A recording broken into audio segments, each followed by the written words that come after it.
not easy to see how they effectively run the next decade in the Pacific.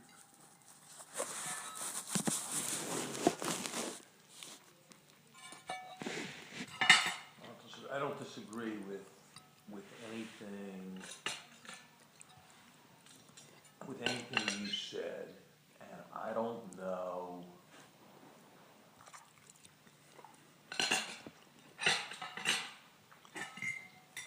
I don't know who he trusts on these kinds of. Who, the president? I don't know who the president really trusts McDonough. On these kinds of strategic McDonough. questions. McDonough. Yeah. The young guy. The young guy. Yeah, but he doesn't. I read with Valerie Jarrett. There is a woman named Samantha Power. Yeah. No. Yeah, but he doesn't.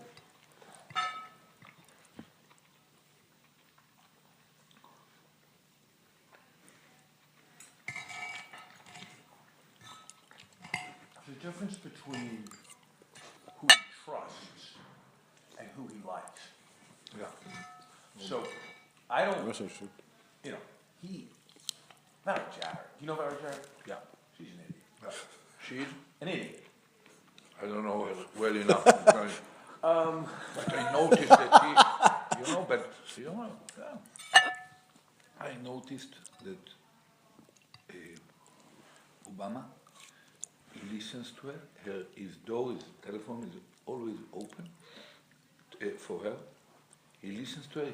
He believes her instincts about politics, about who is against him, who is for him, what's going around, who is cooking what from Chicago to the world. But it's like, do you think Richard Nixon ultimately listened to what B.B. Rebozo thought? Listen to? You may not know this name. B.B. Rebozo. No, I don't remember. Richard Nixon, Yeah. B.B. Rebozo was some kind of business, semi-corrupt business guy who was Richard Nixon's best friend. Mm-hmm. And whenever Richard Nixon went to, Key Biscayne or went to California, B.B. Rebozo was there. Richard Nixon would spend a lot of time on B.B. Rebozo's boat. No. And if B.B. Rebozo wanted something, Richard Nixon was there. No. But I don't think when Richard Nixon was deciding what to do about the China war, he was talking to B.B. Rebozo. Yeah. Okay. That's the way I think. Valerie Jarrett. So in this regard, he's probably alone, but he feels, comparing to other leaders that I happened to meet in the last decades, Obama impressed me as an extremely autonomous person. Exactly, that's what I'm saying. He feels good with himself, even when he's alone in the room. I didn't see in him what we know in Clinton or in our Paris. Unshattered, however intelligent and experienced there, emotionally or psychologically, there is deep in there within their personality an unsatiable need for love, for explicit expressions of love. I didn't see anything of this in I've Obama. never seen there's lots of things to say like that. Somebody told me the story that Bob Reich told me this story. This is Robert Reich. He was Secretary of Labor. A small guy. He said he had been a friend of Clinton's. They'd been students together in England, so he was kind of Clinton's friend. He said that if he went to a cabinet meeting, and whenever Clinton looked at him, he looked annoyed or looked away. For sure, Clinton would call within 2 days. How's it going, Bob? What's up? Is there something on your mind? What's going on? He just wanted the love. If you tried that shit with Obama, you'd freeze in hell before he called. I mean, Obama didn't. He had lunch. He was president of the United States, and he had lunch alone half the days. Is that right? Yeah. I mean, they would schedule in time for him to be alone. Mm-hmm. And if he did if he did some event where, he was speaking to 1,000 people, No, they would give him like a little rest time afterwards. no. Right. It was too many human beings around. Yeah, he just wanted to be, Yeah. He had no need. Yeah. And it's the same.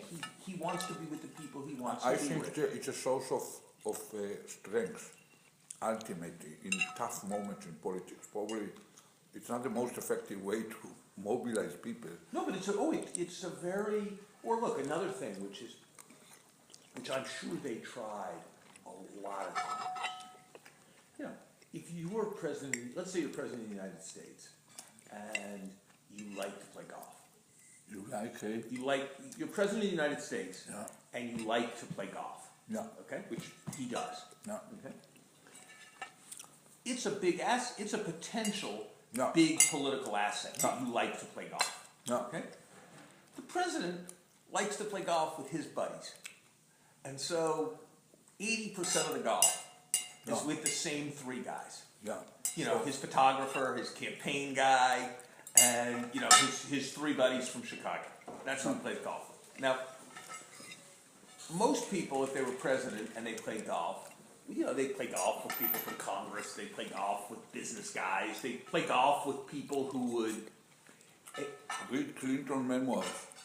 Yeah. It's so boring because it's like a list of the special what he had done with anything, and still very careful not to insult anyone years after he's not in office anymore. But and Obama just is. It's all. Cerebral. He's extremely cerebral. They called him, and he has this. Their nickname for him during the campaign was Black Jesus. Is that right? Well, who knows what kind of character Jesus was? No, but he has this sense of himself Yep. as not needy Yeah. and I removed. think, I think of other elements. I think that when he looks at the pictures of all his predecessors, he doesn't see them all. He sees probably 7 or 8 of them. Probably Washington, Jefferson, the two Roosevelts, I know, probably, of course Lincoln, probably Kennedy and Reagan, I know.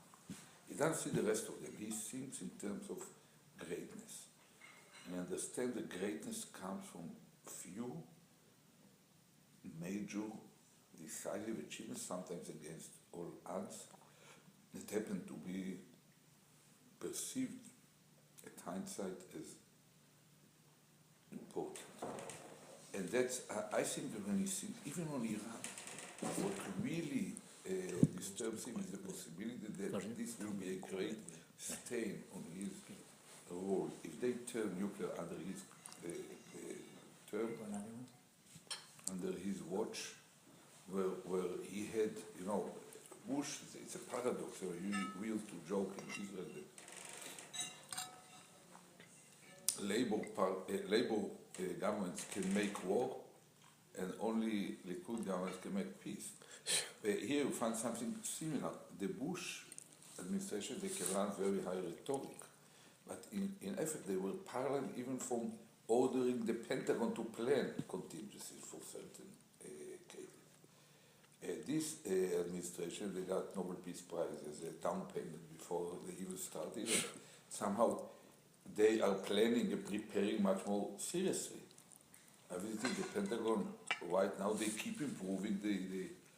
I used to score on American colleagues that when we are talking about surgical operations, we're talking about using scalpel, and they are talking about chisel with 10-pound hammer.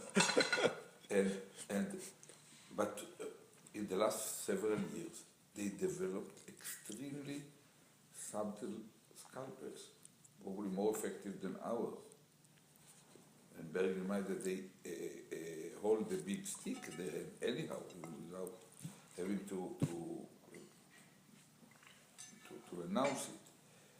Basically, I once told the president, look, I'm confident that if on a scale, a spectrum of operational decisions, a decision to delay the Iranian nuclear program by several years would look more like a raid on bin Laden than a fully fledged war in Iraq, you might have considered it very seriously already.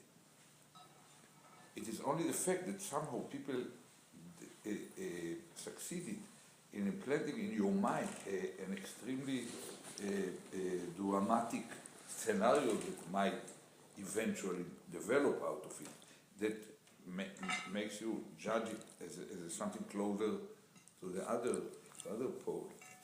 And that's not an accurate description of reality.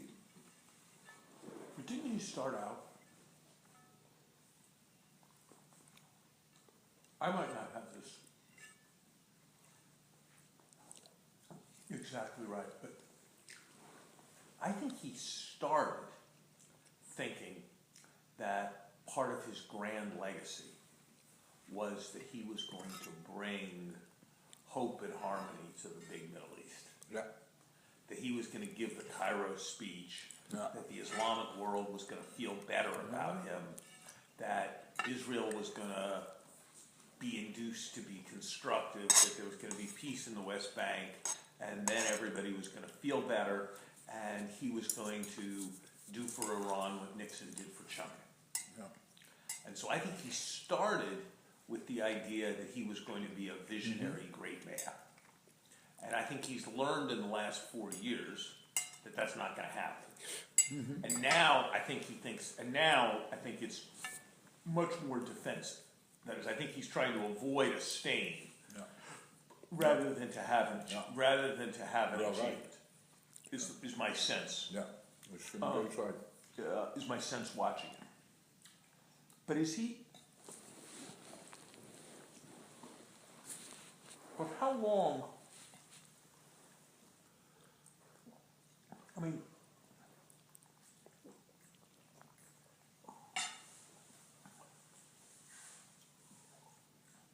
I have this sense that people always say the next year is the crucial year, the next 9 months are the crucial 9 months. About what? About Iran. But then it sort of moves. Drifts. Moves a quarter every quarter. Moves what? Move forward a quarter every quarter. Yeah, it's like shale oil was, I think it's no longer true, but for 40 years, the price at which shale oil would be profitable was the same. The current price of oil plus 10. Yeah, but when it's 100 plus 10, it's different. No, I'm saying it's no longer 4 plus 10 is, No. 8 plus 10. It's right. But it's, but is Iran likely to come to a crunch in the next year? What's the country to reach a nuclear capacity? Is there likely to be? Well, no. I mean, that's one question, but I mean, I'm not. so things that could happen are there could be an attack. Let me describe it the following way. Iranians will always act based on what they feel, to what extent the other side, mainly the United States and Israel, are ready to act. And they are clever enough to act counter-cyclic, namely when the attention of the whole world is somewhere else, or where for other reasons will be paralyzed from doing something, they will be acting. When all of us are focused on it and stand ready, they might even go with further gambits. They might announce that they stop everything for a year, just in order to. And they are chess players, extremely clever, but they are determined to follow in the footsteps of Pakistan and North Korea, and not to fall into the trap that, in a way, late Gaddafi, or under other circumstances, the South Africans fell into. And clearly they want not to end with something like Iraq or Syria. So the very fact that I can quote these 3 pairs of examples means that there is opening for them. So there is a need for something much more dramatic than the present kind of level of sanction. They're very unprecedented and very painful for them. It reduced their reserves dramatically, and some of the reserves are practically blocked. They cannot approach them very easily. The real, the currency, was devaluated dramatically. And it's not easy, but as we know from other examples in the past, the elites doesn't suffer. See, that's what I was struck by. I was struck by the fact that I didn't see, if you treated the country as one actor doing what was best for the country, then I think there's a case to be made that the, reward, take off the sanctions, give them rewards, they give up the nukes, all that. But if you take it from the point of view of the people who are there now, I don't see how, if the sanctions come off and they give up the nukes, they're alive and in power a year later. Yeah, it's the basic strategy of the regime is to defend its continuity. And for them, I'm talking from time to time about zone of immunity for the nuclear military program. But the whole program aims at achieving another layer of immunity, an immunity for the regime. They see, look at what happened right now in North Korea.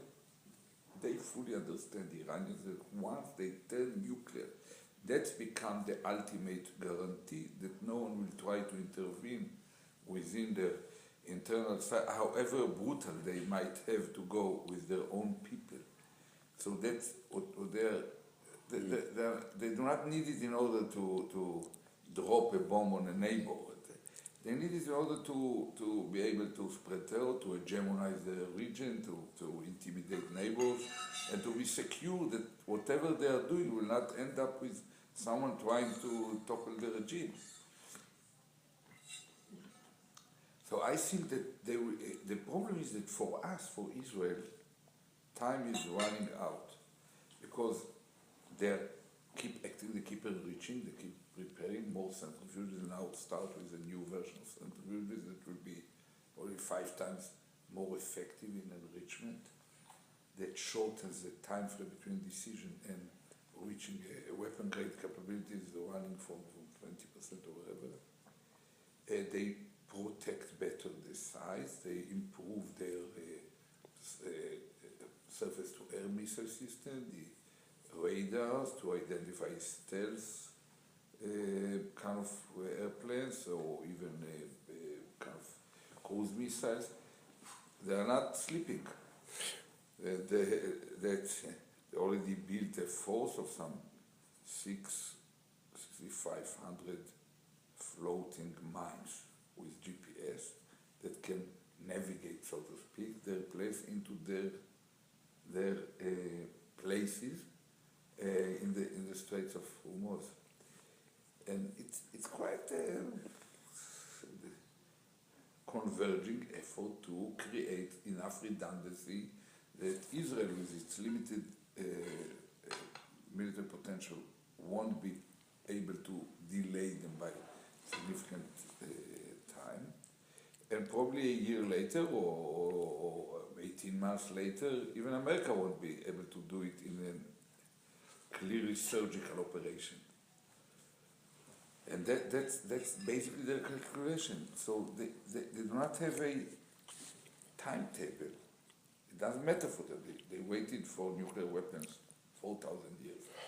They wait another 4 years or 4 quarters or 4 years, doesn't matter. They just want to reach it before they start to collapse as a regime. That's the real.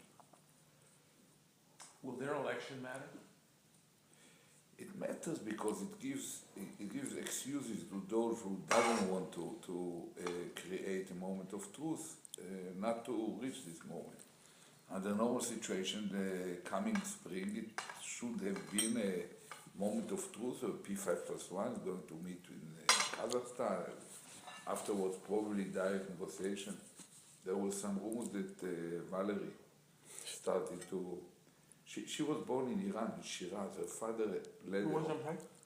Valerie Jarrett was born in Iran. Was she really? In Shiraz. Her father was, before the revolution, he was heading a hospital financed by some international NGO, by American government, somehow to help the Iranian people. So she was born there. And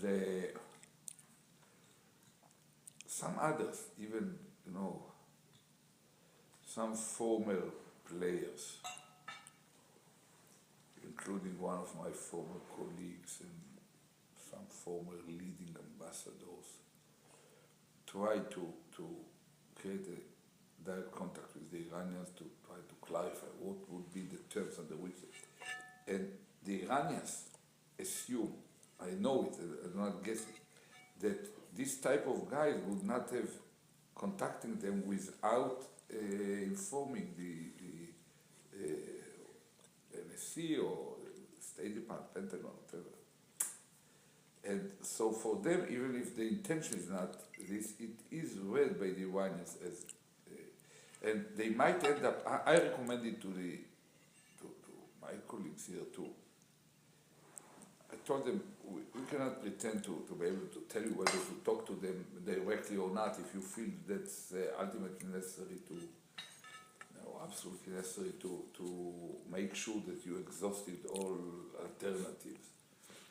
But if you do it as early as possible, so that coming the election, coming April, they will have to face a choice, because if they reach election and you are still negotiating with them, they will tell their people we are standing firm against the whole world, including America. They're all crawling to our doorstep to ask for some concessions, and at the same time they keep moving. It's ridiculous.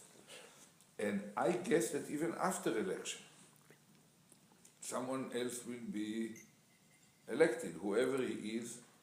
There will be people who will say, oh, that's a moderate. Assume that they will elect someone who is less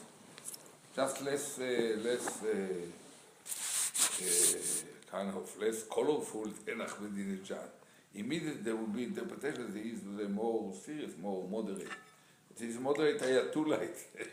Cannot make a difference. He should get a chance, so it will swallow another quarter. So that's how 2013 is going to pass.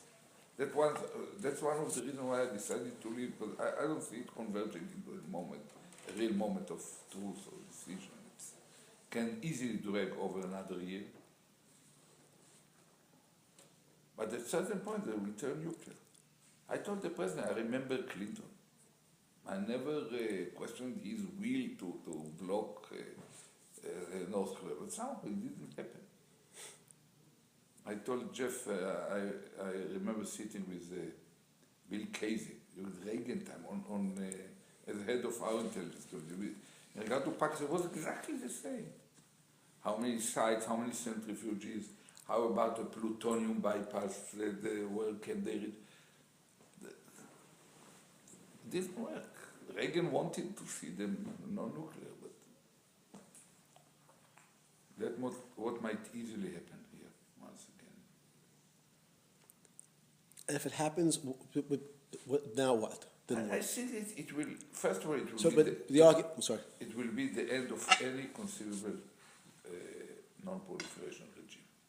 Because basically it means that if you can defy the whole world, if you have enough money, not huge amounts of money and willpower.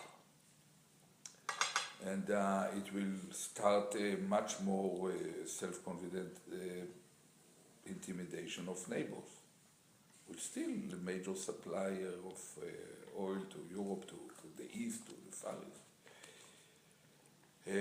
And the regimes there are already kind of crashed between two powers. One is Iran and the other is the Islamists in Turkey and Egypt. These are two corner kind of pillars of the main pillars of the Middle East. And the Saudi leadership, they are dying. I don't know how you call the phenomenon where a candle is just about to die. Flicker. Flicker. Flicker. So the old man there is practically inactive. The second is deep in dementia. They now just nominated the third one, someone about our age,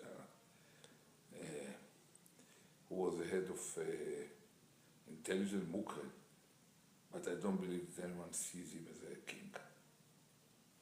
Probably Naif, another cousin, will become ultimately. But it's, they are not self-confident. And Abdullah of Jordan is not self-confident. The UAE is, some of the Emirates are much more confident because of their money, but it's all, I don't know how to call it. The Qataris are confident, aren't they? They behave, they behave this way. It's a, I call them a TV station with an Emirates. It's like of, I know, I met the Sheikh Jassim, not Hamad, in Munich. Oh, he came? Yeah. He came to the security conference? Yeah, and I talked to him. Yeah, but, you know, it's, the Americans, I met Kerry this morning, they don't know how to read the Qataris. They are totally confused. And I told them they are just starting to hedge their bets against the possibility that you will be will be the losers, and the Iranians will be the winners. That's all. They see Turkey and Egypt under Islamist government, so they become more Islamist. They see the determination of the Iranians and what happens in Iraq, so they turn more pro-Iranian. So it ends up that they're less pro us or pro the others. It's just they're trying to survive. Told Kerry several years ago, I asked, not him, the other one, the Emir, asked him, even then I asked him, are you starting to hedge your bet with this stuff? He told me, look at Google Earth in front of our shores, you'll find certain place where you can find two wells, 25 yards from each other. One is under, the other is Iranian. They were practically drinking from the same same place. Whoever has a bigger, higher diameter of pipe takes more. And so we have to take them into account. Plain. So Middle Eastern. What's happening in Egypt? Tell me. I don't know. I told Kerry today, I think that you're the only players to have any leverage upon them. Because in spite of all their bad kind of ideology and kind of extreme vision, they are practical people. Morsi is an engineer. Engineer turns up, should be the same diameter, the bolt, the nut, and the same. Doesn't end with ideology, the same spiral. And the great leader of the Muslim Brothers in Egypt is not, unlike the Ayatollah that come, he's not a religious scholar, he's a veteran. Veteran, you have to vaccine, you have to make sure that the cow gets pregnant. It's practical. And the third one is the one who supposed to run for presidency before. He was pushed by some tricks and mostly became the candidate. He's a businessman, medium-sized businessman. So it's also, they are all practical people, so they need to feed 88 million, to create million jobs every year, probably more, to deal with the presence of multinationals, with direct, foreign direct investment, to resume tourism, to keep the canal working, to keep Sinai under control. They need you. They need Americans. They believe that America gives orders to World Bank, to the IMF, to any other organization that they need. and they understand that it's all about economy, and they see after a very short time they see the kind of stress of the public, the resentment, the rejection in the streets right now. So I believe that they could be the actual behavior, probably not the revision, but the actual behavior could be shaped. I even told my colleagues here that I didn't see any reason to keep providing them with military hardware. Doesn't make sense. They don't need it against Libya, they don't need it against Sudan. So basically you help them to accumulate against Israel, and then Israel asks to accumulate more in order to, and you pay both. It's unlike the Saudis and the Emirates that pay for whatever they want. I told them probably it's better to take this 1.5 billion or whatever and pour it into their economy, the infrastructure, some projects that you can have a saying about, and will deepen their dependency on you. What's the future of Israel? I mean, something will happen in Iran. Maybe we'll succeed. Maybe we won't. And that'll make it worse. But the demography seems terrible. Nobody sane seems to be procreating, and everybody insane in their own way seems to have 5 children.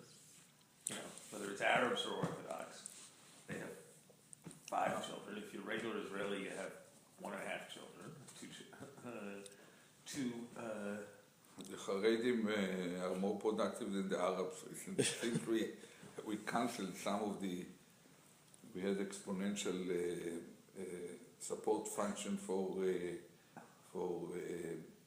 productivity. It's something bizarre. Rather to be an S-curve, it becomes exponential. I always, when I meet a friend with 3 children, tell him, another 2 and you are deep into the social security trap. That's your job.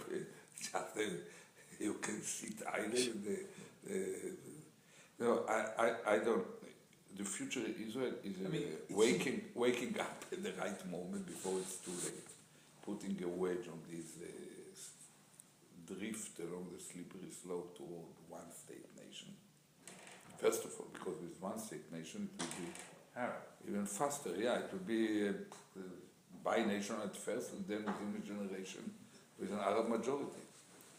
In fact, one of Abu Mazen's kind of partners to leadership, Abu Allah, he was the one who negotiated with us all along the way.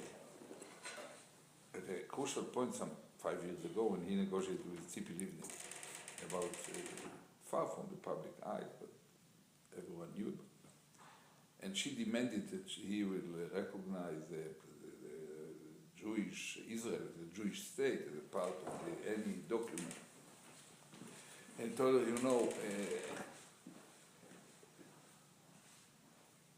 lady, it's cannot do it. If you continue with this demand, probably will turn into one state, big state, from the Jordan to the Mediterranean. Every citizen will get a vote, and the majority will decide what could be simpler. So it's not there is a need to stop this immediately. It's part, in a way, it's a collective blindness of our society. The sight field is not full. You don't. Some people do not see everything. What's happening here, they don't see it. Never. So that's what happens to our society right now. So that's number one, and that's why it's not a zero-sum game. We are not making them a favor. Doing a favor to the Palestinians or to anyone. But even within the borders of smaller Israel, there is still an issue. And I think the Arabs are growing slowly. They were 40 years ago, they were 16%, now they are 20%. We should be able to provide equality. First to the Druze, they are about 1%, they are totally Israelis in their behavior, by security people, by the military aid camp for the president, some generals, some pilots are Druze. Then we should take the Christian minority. They're about another 2%. They could become, they have an education system which is better than ours. But like minority, it reminds me somehow of our students, especially between the Dnieper and the Don. The minority with a sense of being kind of isolated from, they excel in everything they're doing. Then we have, I believe, we have to break the monopoly of the Orthodox rabbinate on marriage and funerals and whatever, and the definition of a Jew, and accept, open, in a sophisticated, subtle manner, open the gates from massive conversion into Judaism. It's a successful country. Many will apply at the beginning without making it, cannot make it a precondition, but under the social pressure, the need, especially of the second generation, to adapt, it will happen. And we can control the quality much more effectively than our ancestors or kind of the founding fathers of Israel did with the wave, that it was a kind of salvation wave from North Africa, from the Arab, or from whatever. They took whatever came just to save people. Now we can be selective. And I think that with much more open kind of mind about turning Jew, we can easily absorb another million. I used to tell Putin always, what we need is not just 1 more million.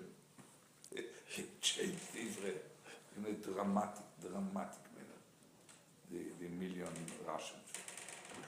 And I think that many will prefer to be Belarusian, or there are many young, handsome girls will come, tall, skin. We now have we used to, then you come, you interview someone entering into some unit in the army, asking what's your name, he answers Sergei Biton. So already start to work together. Sergei Biton or Vladimir Abutbul, you find everything. I think that, I'm optimistic, there's something, necessity creates more flexibility, and we have the background. It depends on what you look for. I used to scorn the Haredim all the time about the Bedouin wife of Moses. He went to the desert, he brought a Bedouin wife. Zipporah was Bedouin. Or the grandmother of King David, she was Moabite that seduced his grandfather in the field. And the whole story is there.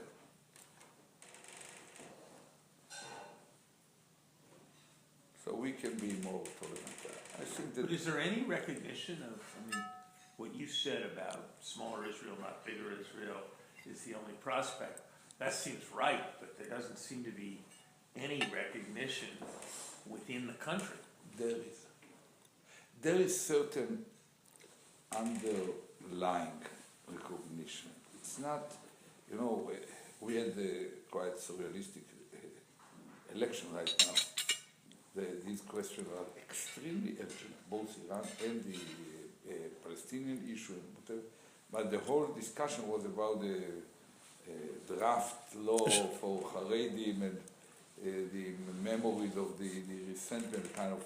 We had much more genuine, a wider scale, Occupy Wall Street kind of equivalent, but more genuine, really mobilized.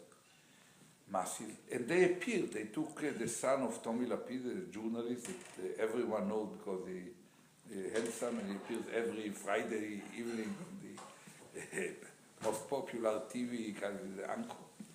And he became, out of nowhere, not a drop of a. It's like taking a presenter of a bank, making the CEO. It's a kind of a, and became the second largest party. But that reflects somehow the uneasiness of the mainstream Israeli old elites and the youngsters from what we are doing. So I think that probably a wake-up call will come. This way, I always hope not through a painful crisis where you have to bury the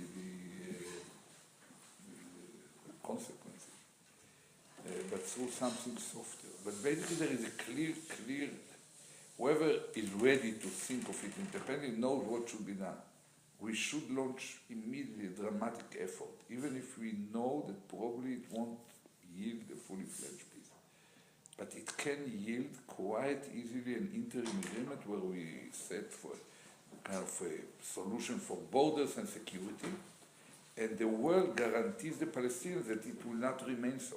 That within 5 years there will be a solution for the rest of the issue. I think that we have to launch immediately with the American effort to create regional security system based on the America, Europe, the moderate Arab countries, and Israel, focused on blocking fundamentalist terror, Islamist terror, missile defense, and cornering Iran, and coming to terms on modus vivendi with the Islamist governments. And that will help those, the fact that we are moving with the Palestinians will help those moderate Sunnite leaders, most of them monarchs and emirs, to join hands with us and Americans vis-a-vis Iran, because they personally they don't care about the Palestinian problem, but they are fully aware that their peoples in their streets there will be a very high price to work with Israel or to modify the tensions if we are not going with the Palestinians. And for the Israeli public, this will create a kind of framework for something reasonable. We join hands. We do not promise heaven on earth, but we join hands with the white people in the region, the world, to solve concrete issues. It will help a lot to reduce the tensions. And even somehow, if I may say, I think that when you focus only on the Palestinian-Israeli issue, Israelis feel freer, if we say in Yiddish, kind of, I don't know, suckers, if they go to peace, because they remember I pulled out from Lebanon, there is 60,000 rocket missiles. Sharon pulled out from Gaza, there are 10,000. If Bibi will pull out from the West Bank, there will be just behind the, when you come to land, to Ben Gurion, you go over some 2,000 feet over Arab occupied territory. It could be crazy. So people feel that we are only giving, we cannot get anything. And it's true, from the Palestinians we cannot get anything. But once you put into the equation the whole Arab moderate world, it ends up that we get a lot recognition from the Arab world. But that's been the argument. But the problem is that's been the argument for, in one way or another, something. Yeah, last 20 years. I was going to say the last 15 years, and it seems like it's less. It's a less strong it's less argument. That's a success of Bibi in the negative sense. He became successful in convincing our people that we did our part of it, that we tried, and all the responsibility is upon the shoulders of Abu Mazen, which is not true. We never tried in the last 4 years to were never ready to make painful decisions in order to have a breakthrough. Played around. Abu Mazen is responsible partly for what happens. Americans made mistakes, the Europeans made a lot of mistakes, but that cannot justify our, how to put it, failure for. Yeah, and it's true. Abu Mazen doesn't help. He's not an easy client. Do people expect that Obama and Kerry are going to invest heavily in Israel-Palestinians? No, I don't think so. Or that they're going to stay away from it? probably they dream about it, some of them, but I don't think that. I think the reason of Obama visit is that he has to do it. There are even some stories that it was born in not exactly normal way, that Perez, who got here a kind of liberty medal, planned to bring Obama in June to bring him some medal of the Israeli president, but to participate in a conference that Perez initiates last several years, every June, and to participate in his 90th birthday. If you can't arrange a funeral, at least arrange a birthday. And it was promoted by some people who supported Obama actively. So he said, okay, yes, no problem. Then his people heard about it, and some Jewish journalists heard about it and said, are you crazy? You're going to make a private visit to Shimon Peres after 5 years of missed Israel. You have to, the only way is to make a formal visit and to be hosted by the Prime Minister. So he found himself there. Then he thought twice and thought, yeah, it's not that bad. Probably just to make sure that I cease to be the reason for everything, that the fact that I didn't visit Israel, now that because of this, everything is doesn't move. So, okay, let's be there, visit all the capitals, talk to the people. I don't think that something is going dramatically is going to happen. I mean, Clinton at a certain, you know this, you would know infinitely better than I, but Clinton at a certain point decided that this was his path to a Nobel Prize in history. Yeah. And I don't think, Obama does not feel on that trajectory too much. He got it already. So. But Kerry, it seems to me, will decide that's what he wants to do, won't he? Yeah. I mean, the imperatives of Kerry's job are that if he wants to have a historic achievement to end his career, he's not going to get a historic achievement out of anything they do in the Pacific. No. I think he understands it. He plans to come to Israel probably even before. I don't know how to cut it. Just take it. I don't want to take so much. I know. You can leave it on your plate.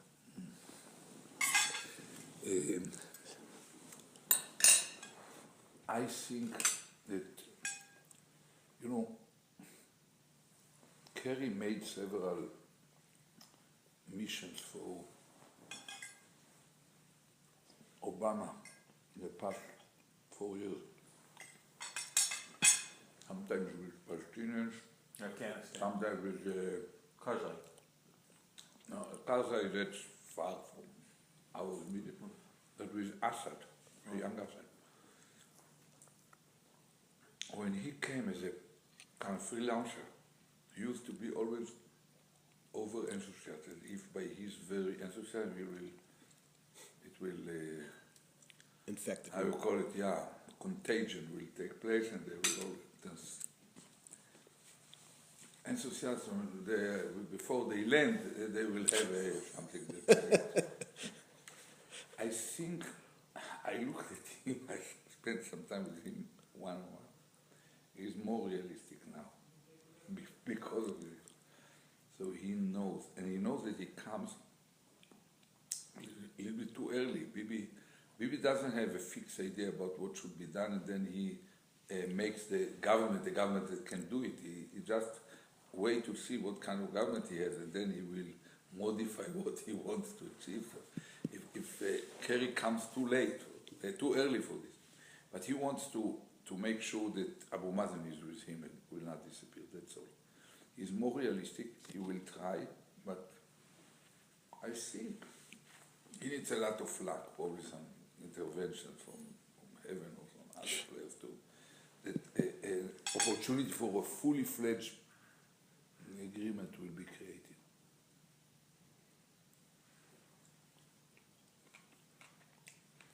All right, since you left, who's now going to be leaving government, he's going to go into the real world after 50 years. It was his birthday 2 days ago. Your birthday, yes? Uh-huh. How old are you? 71. I was born exactly 13 years after Lincoln. Same day. And have you ever been in the private sector? Yeah. You've been in government? I have been for several years. You were for several years after you were prime minister. Yeah. You were in the private sector and Yeah. were doing various kinds of business. And I was involved with 2 small private equity firms as a part of the general partner, and gave advice to some of the biggest hedge funds and private equities as a consultant, and made some lectures and participated in some small-scale opportunities. Some Israeli companies wanted to work in Africa, make IPO in London. They need someone who can be with them when they come to London, that the people will listen to them or whatever. And is that the kind of thing you're going to? Is that the kind of? I don't know. You're going to try. You're going to try to do now. I think of finding ways to make more money and to do something more substantive, but I cannot go at my age and from this position and start to actively on a high resolution level running an operation as a CEO or whatever. That's a little bit too late in life. And do you think you're now done with government? Deeply. Do you Yeah. Do you think you're now done, or do you? I assume. Or do you always looking for? No, I mean, Israeli politics I'm not looking. is very cyclical. I'm not looking, and I don't have any kind of burning, compelling motive to come back and to prove something, justify it. But with our kind of eclectic, chaotic kind of move in the stage where we are, I cannot exclude that under certain type of crisis, I might be called to play certain role. I don't look backward with any kind of hard feelings or needs. Unlike, I don't know if you knew Sharon. Sharon was burning with a kind of sense of something that had not been completed from the time he could not become the chief of staff, then he could not become a prime minister. He was defense minister, was sent out under a kind of inquiry commission that blamed him for some mishaps and so on. So he was burning in it, and he didn't see even the lines. He basically got a stroke in the evening or the morning. A major headline said that he got, according to the police, 3.5 million as a bribe to finance some political activity. Even Rabin was burning with need to come back after his first.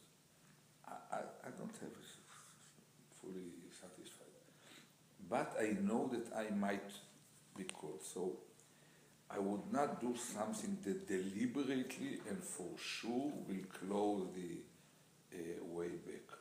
But I will not hesitate to go something that might, with significant probability, will scratch me in a way that will make it almost impossible to come back. I will not be deterred if it's tempting enough by the compensation and the what Probably probably the way to have the greatest chance to come back is to look least interested and eager. Yeah. to come back. I think that's an irony of. Yeah, yeah, yeah. I think an irony of political life is that when you look like you don't need it and don't want it, Yeah, yeah. it's you become more desirable. You become more desirable as a consequence. But you would go back to government at this stage? I'm like I wasn't prime minister of my country, and I'm not going to be president of my country. I am, I think, in the same general. I'm a little younger. I'm 58, but I'm in the same general place. I think that Ehud is. There were moments in my life when I was burning to do things. I was burning, in the 1990s, I was burning to become Secretary of the Treasury. I very much wanted to go back into government and help do something about this financial crisis in 2008. Now, if the right role presented itself, and all of that, I would go. I don't want to do anything that would. I don't want to carelessly foreclose options, since I don't know what I'm going to want in the future. But unlike, to take somebody I was friendly with, Richard Holbrooke. Whenever Richard Holbrooke was not in government, his whole life was organized around figuring out how to maximize the chance of getting back into government. I remember when I would travel, people would ask me, before 2008, I remember in India once, they asked me, where's the Democratic Party going to be on the non-proliferation agreement? And I said, and they had been talking about Holbrooke, and I said, well, what did Holbrooke think? And they said, well, Holbrooke thinks it's a good idea. Holbrooke's supporting our position. And I said, well, then the Democratic Party will support it. And they said, I remember somebody said, does he have that much influence? I said, no.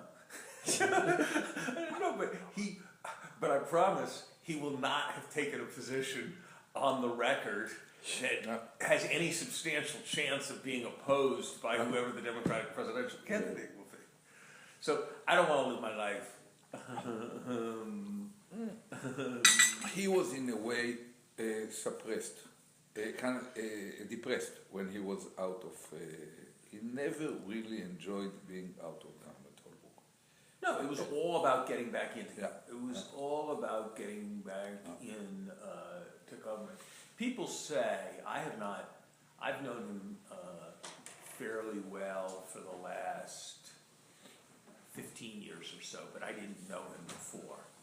People said that it took Kissinger a long time to come to terms with the fact that he doesn't influence anymore. That he wasn't going back into government. That for a long time he was organized around going back into government, and at a certain point he decided to have a different kind of role, and was sort of happy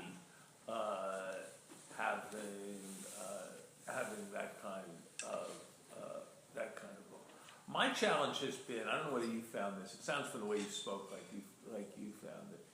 My challenge was relative to the expectations of being a professor or being a government official.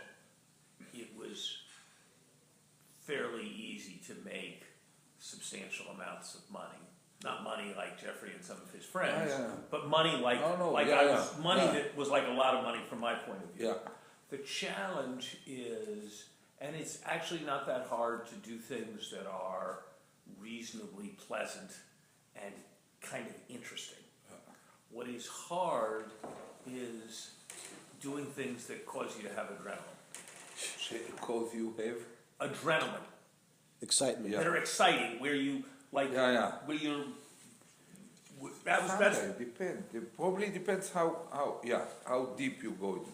In my last round in business, I have a friend who was very successful in venture capital in the good years, at the very beginning of the hype. And he asked me to work with him, and after 7 months he told a common friend of us that Ehud is not hungry enough but I feel more hungry now than then, because then I still thought that I might come back within several years, and now I don't have any problem with not going with finding something that should be fun and very profitable and fun at least some of the time. For in my experience, even politics was not always fun, and even science. Before I choose to go to the military career rather than to science, I spent a summer at the Weizmann Institute. Just I met yesterday a Nobel Prize laureate in astrophysics that worked together with a member of my class in Israel, also astrophysicist. And he told him that we worked together in Weizmann Institute. So after this summer, he decided to stay in science, and I decided that we were working all the summer on photographs from bubble cell, the kind of hydrogen under heavy magnetic fields. The preliminary CERN operation about identified kind of behavior of particles. And I've seen, we were 6 labs working all over Europe and Israel on the same 1 million photographs, and after a year and a half, the professors sat down together, decided what to do. The young PhDs threw the greatest idea, and the professor went to the congresses abroad to represent it and so on. And I found the relation between the fascinating work at the last 6 weeks and the extremely boring looking of a picture after picture to see some abnormality in the behavior of all this bubble chamber it was called. And I decided to go there. So somehow I don't think that any probably paintings or sculptures that give So nothing is fun all the time. No, the question is finding something that lives, that makes a change. Where you feel like it's... It's not just achievement, it's meaning, that there is some meaning. You are doing something which is important to you. Meaning, which depends on both what the thing is and how large your what your role. It's about something that goes beyond your body and beyond your time. Something important, really important. It's not complicated. I don't think that there are many things. You are probably at earlier age than all of us. Someone can gamble on some idea and want to build something from scratch that has never been there and change certain part of the world. It's not for us. The most we can do is to use our capacity to integrate things, to make judgments and to make good recommendations, to back up what we say by 2 or 3 layers deeper into certain area where we feel confident, and probably to find a way to join such efforts in a way that creates synergy between several kinds of us. I think that there could be. I spent probably all the day last Saturday or the week before in Munich, meeting with probably 20 ministers of foreign affairs and heads of state who were invited there, from Georgia or to Mongolia, Montenegro, the Albania, Zagreb, Estonia, and you see how much these guys, some of them at the very kind of not primordial but embryonic phases of normalizing a society or state, facing huge challenges with, and you having huge potentials in a way. And they don't know how to,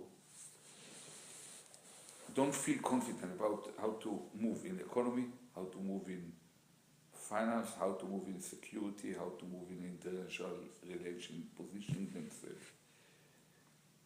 I think that working on such project could be fascinating, because you see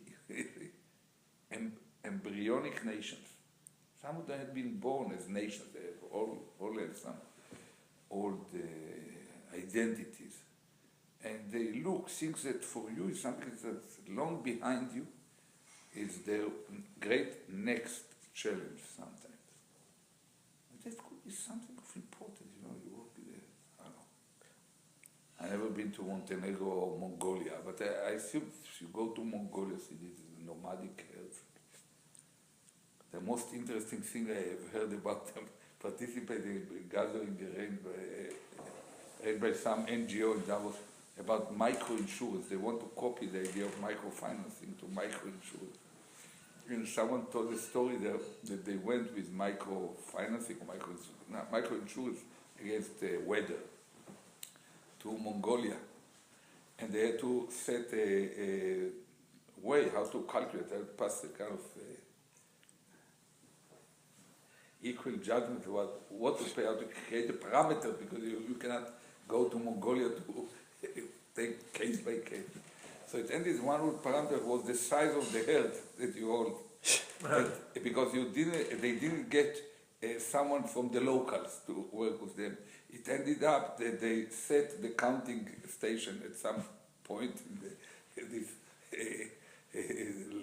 hilly landscape, and many of the shepherds identified immediately, without knowing anything about economy, that that's a parameter, and the herds were moving around. They didn't put a stempel on any. So it's full of, you find them so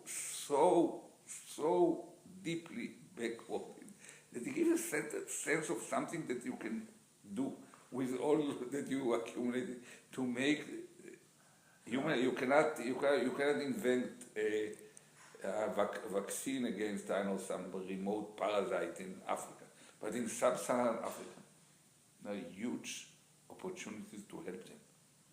There are many corrupt people. It will take time for probably a generation down the stream. They will keep robbing the natural resources by the elites, but they are still moving forward. It cannot be denied when you compare them to 20 years or 40 years ago. I think that could be interesting. I think, you see, the two of you, that's why I wanted to, the two areas, I think these beginning nation states, whether Mongolia or parts of Africa or even Kazakhstan has a lot of money, but they're not, the sophistication is 10 years back. The cellular service being sort of a prime example of not being burdened with copper in the ground and fiber, so you can go right to cellular phone. You have this leapfrog. And I think you're both a little crazy in the fact that in terms of compensation and money, the two hottest areas is every country wants to be now in the world of finance. They're not really talking about manufacturing. If you're a leader, you're talking about food security. You're not talking about a production line. You want to exploit natural resources, but you want to exploit your natural resources for an economy. And you want to have two things. You want to have economy and you want to have money, security. So you two are really, I think, in the primary positions for the current time. I don't know if it lasts more than 5-10 years. Telecommunication, maybe something else takes over. We're not interested in development more than 30 years. Yes. About Sure. this time. No, but security, I think you need to think about how to break it down. Cybersecurity. Yeah. That's I think it's going to be the hot button for the next 2 years. Yeah. Big time. Border security is less of an issue, and a lot of people can handle it. But the expertise... But national security is something, because in many of these countries, they don't know even how to approach it. Yes. How to approach on a national level the issue of security of a country at the backyard of Europe, like Montenegro, Albania, or Estonia, or Latvia, and on the other hand, a totally different situation, the security of Mongolia or Kazakhstan. They don't even have, they don't know what to do, so they do what they know. They issue bids and take some of the money. And that's it. They don't build even national security in a proper way. It's the last guy who come to them with some impressive ideas and good margins, and they fall into the trap. But if you were advising Mongolia on see again, I'm not sure the general security. What is that? How do you start? What's the step 1 through 5 is what? Well, from budget to what to do and what not to do, and how to do it effectively, and what could not be treated by any kind of security, but by diplomacy, and probably even, I met with the foreign minister, with the national security advisor, and they insisted on sending a delegation to Israel because we are a small country, hostile. They're good people, but they're so far behind. It's like coming to a seminar in the university about some issue that, I don't know. They have something. They are responsible for the country. They try to act, but it never thought of how to balance, how to approach this issue, how to make it, what's worth investing in, what's not worth investing in, how to make the major effort they are doing now with multinationals to balance their approach to mining, how to combine this with security, first of all, security of the mining fields and the security of the whole area, and what to do with they're trying to find a way. They're reasonable people, but they're afraid that some of the advice that they are given are motivated by great powers behind those who advise them. There's an issue of trust. And of course, they don't know what to do with the economy, and even what to do with the money they can get, how to use the potential, what to do, how to develop, what should be taken by the state, how to make the big companies participate in it, how you can leverage them to do it, how to make them, how to keep the edge of being the owner of the whole thing beyond the first signature on a document. They're not, it's not simple. Nothing is simple in this. No, you were saying before you came in that that you think there are a lot of these people who really are very hungry for Yes. Advice, I think. You see it, right? I feel the same. I feel that if, just a hypothesis, I spoke to a friend of mine that became a friend of Jeff as well, a guy who works with Ban Ki-moon, for $1 per year, named Terry Larson. It's a Norwegian diplomat. His wife is Norwegian. He had some trouble, so he left the public service. His wife remained there. And he travels all around the world on behalf of now assume for a moment that you and Jeff and myself and this Terry Larson establish a consulting group that take on a basis of countries, sovereigns, to give them advice, strategic advice on macroeconomy, finance, security, and international relationship. And these all things for leaders, even democracy for government, but clearly for a more kind of autocratic leader, it's a gestalt. They don't really see a difference. Everything touches everything else. And if some group that has kind of can talk to each other quickly, intelligently, give them advice, it worth money. And for some of them, think of Kazakhstan can pay. In fact, they are paying. By now, they are paying for more than one channel. They want second opinion, third opinion, and a spatial opinion, this, that. They pay quite a lot of money. They have this money for taking consult. Sometimes they see it as not just consulting. All all these sovereigns.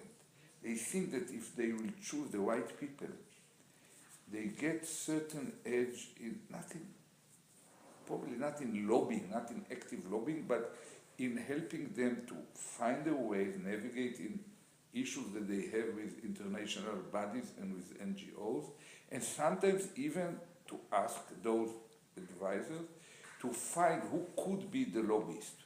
If they have to pass certain, I remember Nazarbayev came to me 10 years ago because he was isolated, he was frightened by some investigation that was went from the United States, I believe, about some behaviors of his government. Sometimes they need an access to the ECB, to the World Bank, to accept. You have to be careful of is, I mean, you know, it's a little different. It's probably a little better. They probably need access to America more often than they need access to Israel. Yeah, but they rely more on the advice from Israel than advice from America. Because Israel's problems are more like their problems. No, because Israel is small enough not to threaten. You know, Right. we are supposed to have That's good right. contacts all around the world. You know, That's when I talk to the Mongolians, they ask me, can you talk to Putin? I said, yes, I can talk to him. It's important for them because there are many antagonisms, and if a Russian or an American, if a Russian would come to them, they would think that he works for Putin. If an American comes, they might find that they find themselves within a bigger game. So we have. No, that's right. No, we have certain kind of prestige of being connected in the world and not threatening anyone. And you have a sense of having been extraordinarily effective, given your I mean, Israel has a sense of having been extraordinarily successful, effective, and strong, given its location and its size. And so, you know, And I human capital. I'm not sure whether you have the same human capital in Mongolia, but they know it as well. No, but I think if you're a Mongolia or a Kazakhstan, you know, I'd like to have a generation ahead, like Israel had, is a natural way to think. Whereas I'd like to have a generation like the United States. It's just different. I mean, they're just going to be in a different kind of. No, we are also a source of unique, cutting-edge knowledge, Israel, in some issues which are extremely important for them. Water processing and both desalinating reuse of water and even the effectiveness of use of it in agriculture in semi-arid and arid areas. We have the most sophisticated agriculture on earth. The real point is that all players are Israelis, so they sometimes take, 2 kilograms of newly manufactured, genetically manufactured seeds, bring them to Cuba or some Angola or wherever, and within 5 years we have competitors. So we have to excel in running ahead of the wave in R&D. And we are doing in agriculture, and you know better than me that there is a need to probably double the food production within a generation or so without kind of causing. You and I aren't going to tell them what seeds they want to use. But what the direction could be. To the people who are going to tell them that. And there is Jeffrey can tell us that could be certain kind of practical economic benefit from being able to be the one who point to them genuine, sincere players in certain area. But you know who are you going to recommend in advance? You can leverage this kind of being having the trust of a government. Like be it Montenegro, Latvia, of course the Danish government doesn't need it. But all these governments which are not yet self-confident enough, they feel that they need it. They need experienced people who doesn't You say it's not India. doesn't You say it's not India, but it doesn't is. lose a sleep of night if they hear of major problems in some country, they face that issues and all. You're saying it's not India, but it is but it is. And probably, you know, Mongolia, and maybe it's Sri Lanka, and maybe it's. Yeah, many. Out of the 194 nations, I can easily think that some 50 needs it, and we cannot work in 50 places. And some of them are potentially quite rich, or with other potentials to create money that enables them to pay for it, and they feel it or realize it. There's no sense for us to go to lost places. Well, anyone who has natural resources has a way of. The natural resources are always under a kind of quasi-state control. That's not quite the government. It's not like the government's kind of taking your taxpayers' money and giving it to somebody. It's that the state natural resources, whatever, that's presumably where the money comes from. I do not exclude the possibility that in 5 years' time you will end up with decentralization of decision making in both China and India for different reasons, through different mechanisms, where you might find Chinese cities, not just the provinces, but cities, with enough authority and enough resources to hire their advisors to operate. They basically think of themselves as under the idea of centers of excellence. They look and they see, we are just 400 Singapores, basically with the same ethnical background or some even more advantageous, more homogeneous. And if we can copy 400 times Singapore, we are the real success of the world. When you meet with Chinese mayors right now, first of all, some of them have a population under control, which are medium size to big. They are bigger than most of the European countries, like Austria and Switzerland and Denmark together. So, and they get more. That's part of the way of the Chinese to face the threat of losing control as a result of social.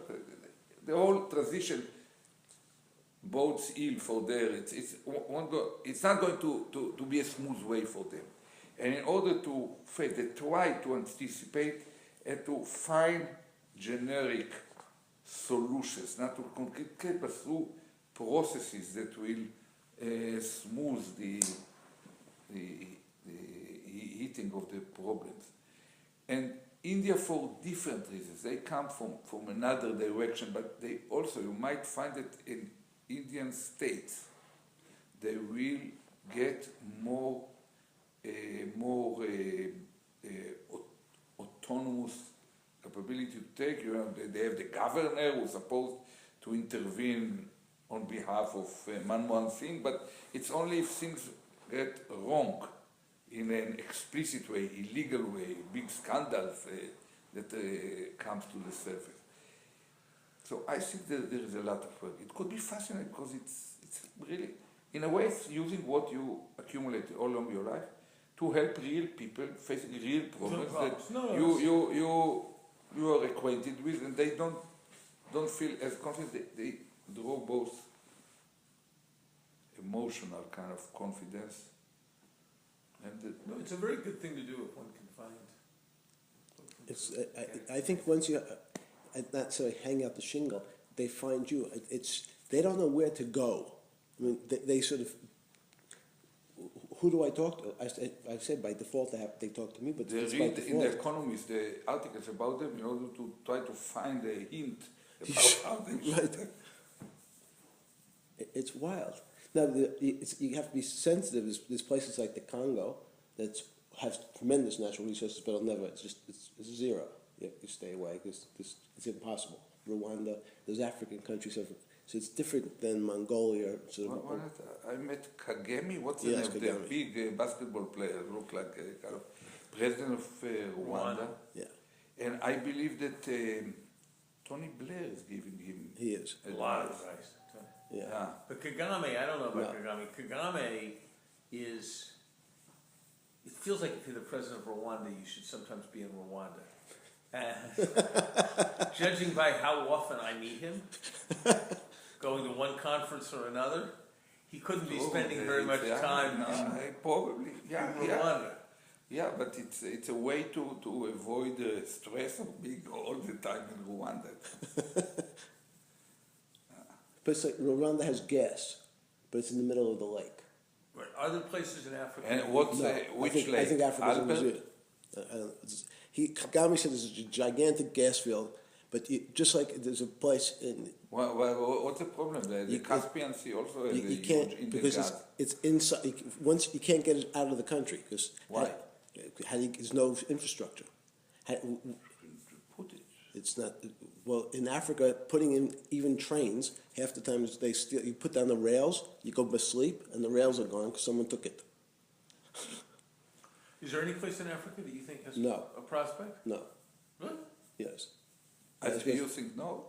Angola, maybe. I don't know who. No, I don't. I think it's. No, let me be less South cavalier. South Africa is going to be a major economic power.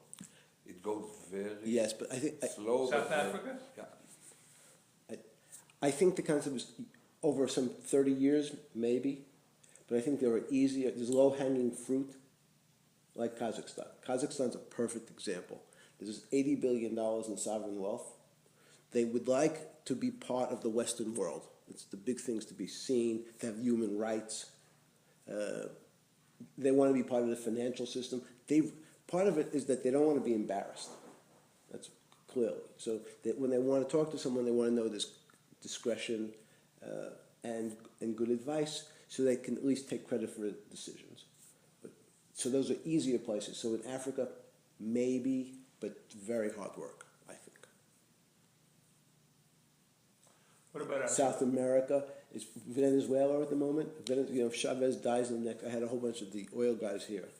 It's the monstrous proven reserves, lots of things to do. Once Chavez goes and the financial system, they devalued their currency last week. 32%. Yeah, so they had 3 exchange rates. Now they only have 2 exchange rates, but they don't have an economy. They have Dudamel. But you Dudamel. Yes, that's the only thing you One have. of the best conductors on earth. Yes. The young Venezuelan. So I think there's plenty of places. China is a different thing because there's that cultural. You both have a great issue in China because it gives them face to talk to you or to you, so that they feel. And if you went to see them for a day and you left the country, you never want to stay there, because if you go and you leave, they can tell all their friends that you came just to see them. So that's a. What about Azerbaijan? Same thing. Just tricky. Yeah, Baku. I met Aliyev. Yes. And I remember his father. His father was a communist, kind of KGB kind of representative in the place, head of the Communist Party. And now the son took over when the father died. It's a kind of run like a family business. I met their Minister of Foreign Affairs. It ended up that he's not just most preferred colleague, but also the best friend he has in Israel is Avigdor Lieberman. Is that right? Yeah. But Israelis are making a lot of business in Azerbaijan. Man. No, I think once you set it up, people understood that you're really in business, you have to choose which is the right place. You wouldn't be, and you could charge a lot of money. I think there is an opportunity here. And if you don't create a huge overhead, do not pretend to run operations to secure oil fields, so you point them to companies. No, there are many in Israel, some in America, some would not like to have an American company running, but something from a smaller country. Well, what have you found most interesting? You've been out now for how long? A year? I've been out about 2 years. I've been about 2 years, and I would say the two most interesting things have been being on the boards of a couple of of a high-tech startup and involved with the venture capital. You just have a sense that you're sort of seeing people who are creating creating something new, and they're young and they're vigorous, and there's a sense of energy and being an adult. You can add something, and so I've enjoyed being with Hendries and Horowitz and being on the board of Square. That's been good, and I advise a couple hedge funds, and that's interesting because you sort of hear you have a sense of what the people in the markets are thinking and are doing. So I've enjoyed that as well, and then I do a bunch of sort of speaking and kibitzing and stuff on a variety of things, which is fine, but is less sort of exciting and stimulating. Well, if opportunities materialize, I don't think you can quite hang out the shingle and say country doctor, but has a new meaning now. It's the accents on country. Right. Yeah, but access into country can, in certain countries, create a leverage to make a lot of money for a long time. Sometimes you just bring together a leading major kind of mining company with a leading place to mine whatever they look for, and just agree with them on a extremely very small percentage or promillage or whatever they are doing, but as long as the operation is there, you might end up quite living quiet. It also has its values. But has there something in the past 2 years gotten you excited in the adrenaline? Yeah, I said to work with the young people on. That's been exciting. But is there one? Is Square been the most thing? Square's probably been the thing that you look forward to going out. I look forward to. I look forward to going out there, but it's not that I know I really do look forward to when we're going out there and when they call. Like, that's going to be interesting, and I'm glad they called. It's not quite that. I'm thinking about it every night before I go. It's not quite at the level of I'm thinking about it every night before I go to sleep. In part because a lot of what it is like developing better technology and all that, and it's not what I do. Think of it, it's one of your edges as well. At the same time, because part of what they need is someone who's experienced enough to look at it in a little bit more detached manner, be able to judge, to avoid the kind of over-enthusiasm that sometimes blinds them to where they are heading or what could be the consequence. And that's where you can add, because you have much more subtle and wisdom, complicated and life I'm experience. able to say, and I'm able to say to this, like you are. Yeah, even I'm able to say to anybody. Yeah, whatever that doesn't you think. seem quite right. When lots of people spend their lives surrounded by people who will never say to them. Yeah. That's not.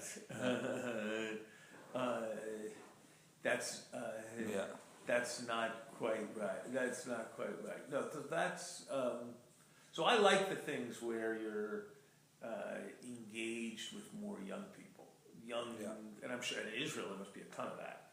Yeah, Israel is a fascinating place. It's for an eruption of entrepreneurial spirit. Right, it's terrific. And young people, well, it's very typical to find the best, the two kind of decilons of the population coming out of the armed forces. Some of them spending their time in the armed forces in activities which are basically R&D or kind of startup kind of operations without economic side to it. And they jump energetically. describe it. There is a buzz. You know, it's a. Are you going to live? Are you going to live in Israel, or are you going to live in New It's a York? good question. I basically live in Israel, but I am extremely fascinated about going out and see the world, and to be in many places. So I don't feel any kind of problem of spending, I don't know, most of my time out of the country. And that's what a fascinating. But you're home. You're gonna make your home in Tel Aviv rather than in London or in New York. Yeah, but you can fly. And I don't have a problem if I have to spend a full 2 months in New York. Take some place in a hotel, whatever. Or in London or in other place. Before you go, what's your sense of the economy? Because that's good. What do you think's going on now? I think the best guess is that we're Turning getting around the at, corner. we're turning a bit. I think, as Jeffrey and I were discussing before, I think there's a wall of money coming into the A US. wall of? A wall of money coming in. Just a gigantic amount of money. That's Yeah, the a wall of pressure money. to Yeah. the stock market. Yeah. You know, I had been. It's interesting. I had been thinking to myself 2 months ago, the interest rate, adjusted for inflation, for 10 years is negative. Stocks are pretty cheap. Why isn't anybody in their right mind borrowing money to buy stocks? And now, and so there should be a lot of deal activity. And now, sure enough, Yes. in the last month, there's there's Dow. But there's Dell Warren is Buffett not fund. typical. Somehow he's doing it himself with some. Who? Dell. Dell Michael is Dell. not typical, but Heinz is typical. Heinz. Ketchup. Kerry's wife. Kerry is correct. Yeah, did you see? And you saw what just happened. Yeah. That- She sold? She's. I don't think she ever. I think she's pretty much out of it. But the Warren Buffett Yeah. and a Brazilian beer guy Yeah. have just Both. just taking it, just paying $23 million to buy it, and the mining companies are all getting bought up. How or could you not do merged or it? Combined. When interest rates are this low, how can you not go into the takeover business? I mean, not me, but No, I think it's starting, and I think it's starting to happen. So I think that plus the fact that housing is turning, plus the fact that while everybody's hysterical about the dysfunctionality of our government, the truth is we're a pretty dynamic society, and our government doesn't usually do insane things. I think it's a reasonably good time to be optimistic about us. I think it's a pretty bad time in Europe. But for how long? Because in September there is election in Germany. I talked to Schauble and de Maizière. De Maizière is my colleague, but he was advisor to the Chancellor for a long time. And Schauble, I know him from before he was shot. From before? Before he was shot, he's Right. now in a wheelchair. Right. I still remember him walking on his feet. From both, I got the impression that Germany cannot do anything, politically speaking. They cannot do anything by throwing some short-term, kind of immediate small pieces to the Spanish or Italians or Greek in order not to break the whole thing before they. But then after they but can. but after they can, and basically they will, because they are not doing a favor for the rest of Europe. Right. It's But something. the people are still getting old. Yeah. They still don't want to work very hard. And it's not very innovative. Yeah. So I think that dying Southern paradise. Europe is going to become like Southern Europe to Europe will be like Southern Italy to Italy. Yeah. Poor, not very competitive, lots of people not working, dependent, but stable. Yeah. And so I think I now think the odds that the euro will, who knows what will happen about Greece, but I think the odds that the euro will stay together is very, very high. But I think the odds that Europe will be a dynamic place are Relatively are low. not very high. It means that ultimately culture matters. The Mediterranean culture is inferior to the kind of Scandinavia, the kind of post Reformation kind of maybe the cultures vary and they work well for 50-year periods and theirs isn't. But I don't know about Japan. I think it's an island full of people getting old. The last thing they invented that was any good was the Walkman, and that was a long time ago. And so I think that they're probably going to try to pump up and print a lot of money. And But this Abe is serious guy?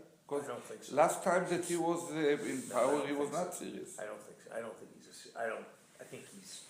From everything I hear and read, I don't think he is I don't think he's a hugely serious guy. All the hedge funds are betting that the yen's going down and that the Japanese stock market's going up. I have got more confidence that the yen's going down over the medium run than I do that the Japanese stock market's going up. I think if there's a Paulson trade, Paulson, the guy who made Paulson, I know him. If there's a trade, The one from the mortgage-backed security. Right. Go up and then fell down. Right. If there's a trade like that in the next 3 years, I think it's short the Japanese long bond. I agree. Because I think that, maybe they'll recover, in which case they'll stop having 10-year bonds at 70 basis points. Maybe they'll have inflation, in which case they'll stop having long bonds at 70 basis points. Maybe they'll decide that they can't really fix their problems at all, in which case people will start to worry about whether they're going to get repaid, in which case they won't be at 70 basis points. So it seems to me that they're like... What is 70 basis points? There's a spread of Japanese that's the bonds bond. over For 10 years, the interest rate is 70 basis points. So... But it's been that way for a while. I mean, to be fair. But it's been very low they're for just, a very, very long but time. I think 5 years ago people would have said the same thing. You just got to be the same. The widowmaker is what Yes. they call the trade. Correct. But they already have for a long time, they have some 200% of Right. debts to GDP. Right. So that's they why keep kind of from pouring money into the system. I agree with you. I think so that's why I concept, said that if over the there next is 3 a years, success, it will be that. And when the last time they were crazy, there were more people who thought their stock market was nuts when it was at 25,000 than there were who thought it was nuts at 35,000, because by the time it got to 35,000, everybody had taken their crack at thinking that it was nuts and been wiped out, and so they thought they didn't understand and maybe it would keep going. And that's a little bit how the Japanese bond feels to me right now. But tell me, Larry, we have more to worry about inflation as a result of all this supply of wider money, I know, measures, I'm relatively... or deflation. What's more worrying for you? For the last 4 years, I've been very confident that it was deflation. As time passes, I move my view.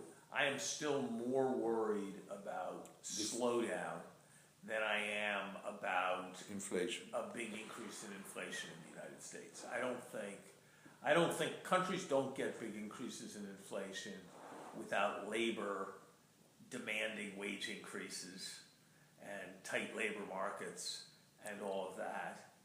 And I don't see any of that coming in the United States. My friend Stan Fisher did a good job in Israel. Yeah, according to most kind of observers, and basic popular, he is extremely popular. People believe that he solved it, saved us from major disaster, and he is highly appreciated in the country. But there are here and there few quite important not economists, but players in the financial markets who think differently. That he did accumulate too much, he did not invest in the right time in gold, that the whole running of because he raised the reserve from some 20 billion to some 80 billion, major move, and that they complained that probably he could have done better if he would have invested more in gold or put much more capable people to run this Nostro. It's a huge Nostro. You have to run this money somehow, even without gambling. And some even argue that Arnold said that probably did identify too late that what the Swiss have done with their weight could be done with the shekel. So for some time he appeared as if he believes that you cannot fight the market when in reality you can fight it on one side. If you are so popular that everyone wants to buy you. So there is certain critics among more sophisticated players, but basically the feeling is in flying colors he ends. He's going to leave in a short time. Yeah, no, that was 3 months.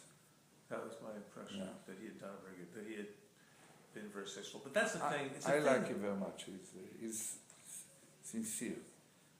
He's very sincere. Yeah, and respectful. He thinks slow, but kind of in a systematic manner. Avoid kind of gambling. That's very important to our kind of collective character. Psyche is very hectic. There's this phrase, a safe pair of hands. Safe? A safe pair of hands. Yeah. Yeah. He gives very much the safe. feeling of being of being a safe pair of hands. You know, the thing about I think it goes to sort of some of what you were talking about. All over the world, people have these huge quantities of money that they mostly invest in U.S. treasuries that pay zero. Yeah. Or even negative, it's certainly. Yeah, right. And everybody ought to be investing their stuff more aggressively Yeah, but that's the scars from the recent events. People lose it's like a hair, they lose their self-confidence very easily.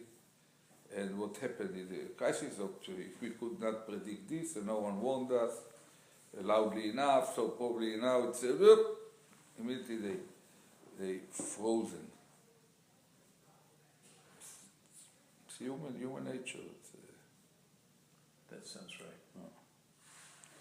Okay, I'm going to spend some time with Ehud. I'll see you tomorrow morning at 10. I'm picking you up at 10 in the morning. You're picking me up at 10 in the morning. I will see you then.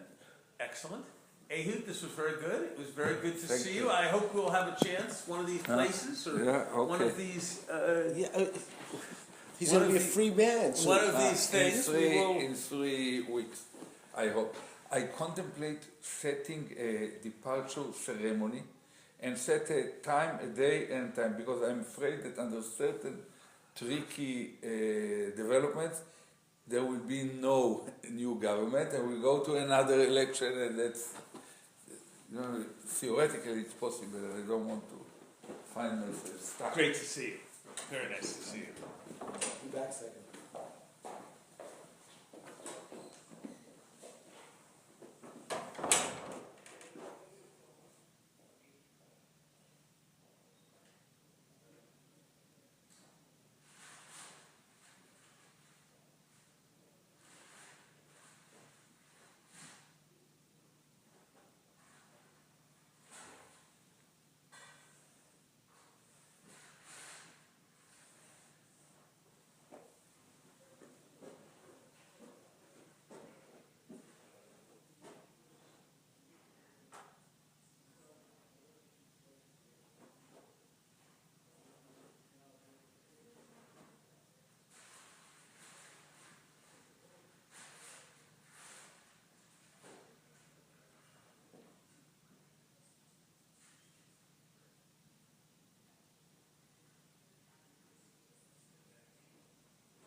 Want more tea, sir? Yeah, more tea if you can. Yes, sir.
So? How are you? Great. He's a great mind. You like Extremely, yeah, I like him very much. Extremely sophisticated, clever, wise person. But what do you think? He has the appetite to go? Yes. Yeah? Yes. Okay, that's good. I believe it's a very good name. Could be very good. That's one of the ideas that I kind of exchanged with Terry. Terry. I think it could be really interesting if we find a way to work together to make probably a pilot on one or two of them. Yes. Larry is not liked by any. What he said, I said that you were going to come to dinner, and he said, "Did you read the article in Foreign Affairs?" Yeah. And he read it? Yes. He said to me, Yeah. "Did you read the article in Foreign Affairs?" And what he said about it? I said, "Yeah." He said, "Well, what do you think?" I said, "I didn't like it very much." He said, "Well, he said I come at it from a different angle." He said, "I didn't like it, but I identify because they say everything they say about him, they say about me." Yeah.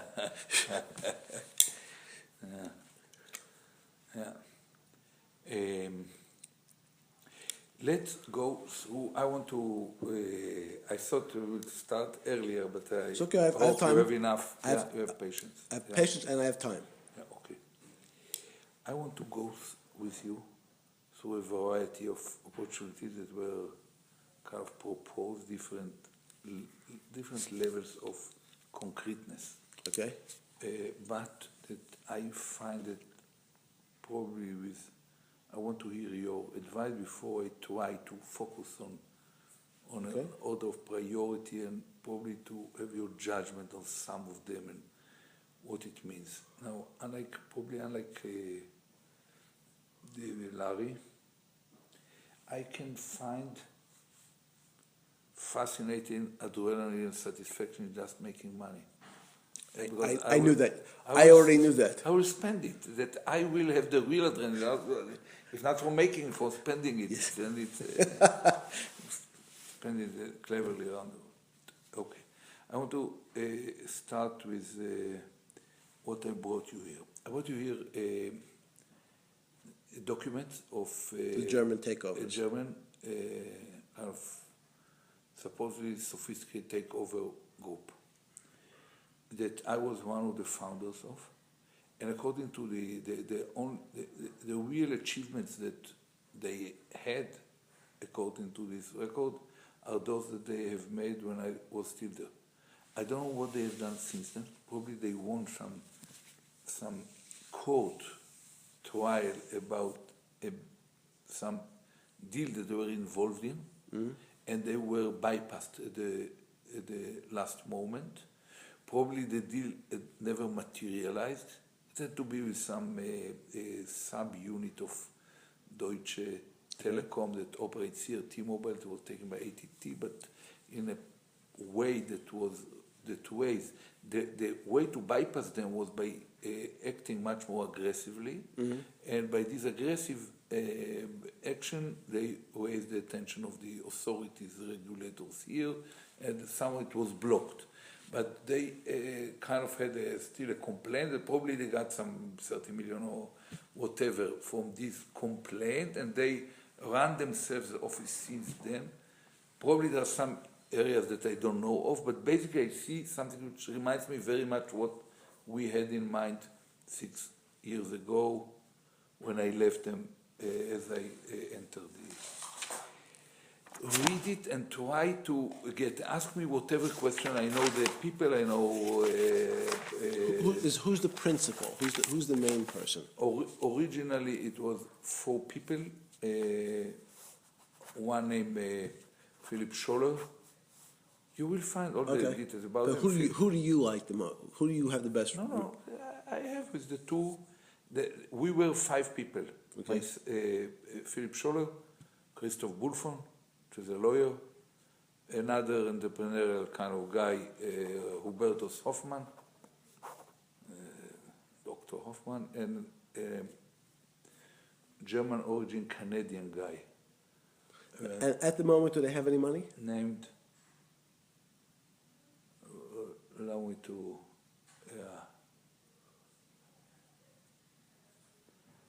what is it? I will remind in a moment. Okay. And we were, basically 4 of us, we established a German operation, registers in the islands, BVI. That you will read it. It's I will. You will find it. Basically, the idea was the following: there is suppressed value within the DAX leading companies, from the biggest to the smallest, the leading DAX companies, because of 3 elements. One is the nature of governance of companies in Germany, with these double 2 layers of board, which slows down dramatically and spreads the decision power and capability to take decisions. Secondly, the deep involvement of unions, that they are participants of the board and you can practically cannot move without them. And then passive shareholders. There is nothing like ICANN or whatever here. Extremely passive. Now, how do you know it's suppressed? You take any company, take BASF and compare it to DuPont or whatever here, a similar sized company, you will end up German company with half the market cap. Take any, I don't know, insurance big company, compare it to even to Warren Buffett, which basically is an insurance company that finance other activities, and you will end up at much lower. But even if you compare them to any successful North American companies, and do it the same with in every aspect, and that's, in fact, that's the case. They are much lower. Yes. Now, in order to do something with it, you have to change it. The idea is that you can easily take, by the rules, if you get 10% of the stock of a company, you become practically the owner of the company. You can call a special general assembly of the whole shareholding, and you can nominate a director. You can change the nature of it. Usually it doesn't work. If you're German, they look at you in quite bizarre way. If you're non-German, they will block you. So the idea is to establish a German, and this group, you will see they have a group of people about my age. We are former heads of leading DAX companies. They know the companies from within. They know the people who are there, the relationship and everything. They have a lot of informal, internal information about what happens, including when we I remember fighting with Volkswagen before Pirch took it over, and with Deutsche Telekom, when we were continuously acquainted with what really happens in any board meeting afterwards and so on. So to establish a Luxembourg or whatever operation for any given project, and let's say if you typically might need, I don't know, 1 billion in equity, another 1 billion in debt to create 10% of a company that with a market cap of 20 billion and start to operate. You will need more if it's a bigger company, but usually it's relatively small market cap. Think of, I don't know... I understand all of it. Munich Re. I understand. Very huge potential of money, like Berkshire Hathaway, but probably making 4 billion per year on 200 billion of assets. So by just making not very good insurer, but good manager of assets, you can do more. That's the idea. Now, they want to find players, or think that together we can find players who are ready and capable, after they understand they can be behind this SPV, probably having convertible kind of bonds of the SPV. Let me stop you for a second, because it's much more important in these when you initially describe these things, is the structure of where and whether SPVs or it's in Luxembourg, BVI, it doesn't mean anything. The only thing you need to focus on now, when you're talking about these types of businesses, are the numbers. So that the numbers are the numbers are the numbers. Nothing else is going to make a difference. So you need to tell me 5 things. A, what's their have they performed before, and what's their returns? Because structurally it's different. And not, I'll look. But you will find 2 examples, which are successful ones. Both of them happened when I was there. I will add to you some. If you have to ask me whether they are extremely successful till now, my answer is no. Okay. Otherwise, they are rich people, all of them, but not. What do they want from you? So I want to know numbers, and what do they want from you? So those are my 2 biggest goals. Numbers you will find. The idea to take anything from a small DAX company could be taken over by putting 300 probably 300 in equity and 300 in debt. You have 600 million, you can take over 6 billion. The very big ones might need 3.5 billion in debt and 3.5 billion in equity, which enables you to take even diamonds. In fact, the only one who did what GCG has as a vision is Ferdinand Pirch, when he took over Volkswagen. He ran ahead of us. We had been here trying to convince several big private equity companies and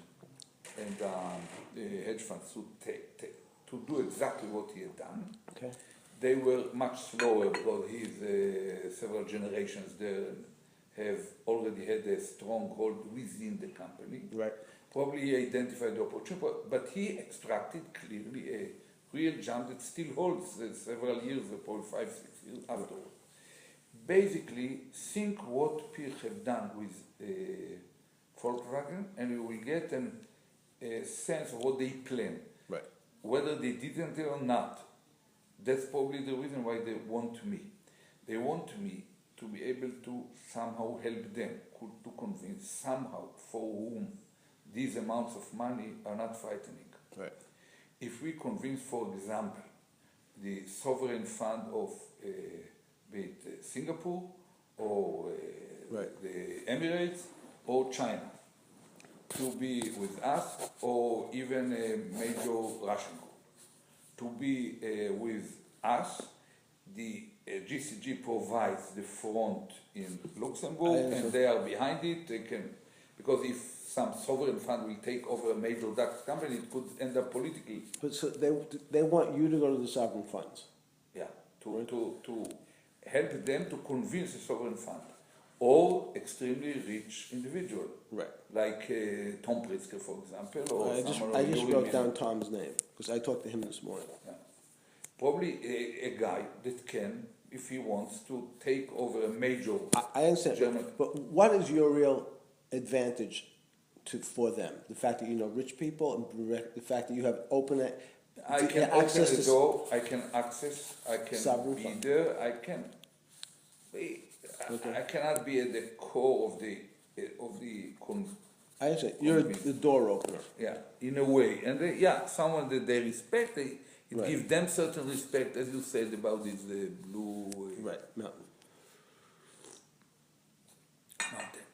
So basically, that's and they know me and they trust me because we work together. I help them to go to Bruce Kovner and to Leon Black and to Right. others and start to see Right. what they are in. For example, they work very hard to convince Russians and they failed until now. And I think that probably I can convince, one of the guys think of two of the guys that get now with BP 10K.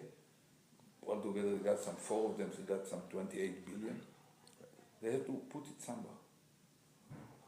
The story with Germany is quite clear. It's the best performing operation on the manufacturing floor and a very slow, not creative on the top. Right, but look, Germany's always trades at a discount to the States. I'm not sure the comparison of German company valuations and earning price multiples is an issue with taxes and unions. You can't fire people there so easily. But my concern is that they want you to open the door. I understand. It's not real. It's not really your expertise. Yeah, but It's your. I understand. You see, your capabilities. I think you. What they basically say. You're going to make a lot of money. See, make. You're going to make a lot of money. You're definitely going to make a lot of money. I'm So the not question, going. you will. You're definitely going to make a lot of. You will make money. The question is which place you do it with. Okay, look, I will show, after you read it, I will show the concrete proposal that they sent to me. They gave an example. They say, we are ready, we are going to get, when we put the money, assume for a moment you succeed in bringing us someone who can put $1 billion on equity for some project. Right. Big enough. Think, for example, of the China investment company. They run probably 400 billion. They can afford doing it if support and economy. Yes. Okay, assume that we convince them. They say, okay, with the debt it's 2 billion. I understand. Out of the 2 billion, we got 3%. I understand. We are ready to give you 12 million. Right. Out of the 60 million we get immediately, and then smaller amounts down the Right. Makes So sense what for me. Tom asked me this morning, Yeah. and he said he told you at Davos, Yeah. was he thought you should make a list of his words, was Metrics, he said, as I told you. yes, but who has IOUs to you? Is that who's out of the people in the past who you think you're close to? He said he really wanted you to make this list of this person owes me a favor, this person owes me his life, this person owes me his job, this person owes me. Yeah, okay. And so you got to work it backwards and say, here is my, instead of thinking about what the opportunities are first, because right now you're focused on opportunities. Yeah. I need you to focus on your Yeah, okay. personal balance sheet in terms of competences. What's your real strengths? What's the liability? One of the liabilities is you're 71 years old, so you can't be in a business that takes 20 years to make money. Yeah. We have to make money in the next 3 years. So, people, competence, things. So, I talked to Ian yesterday. I asked him to come. Yeah. He flew in from London. He's great for an hour. What was So- his impression from the... So same thing.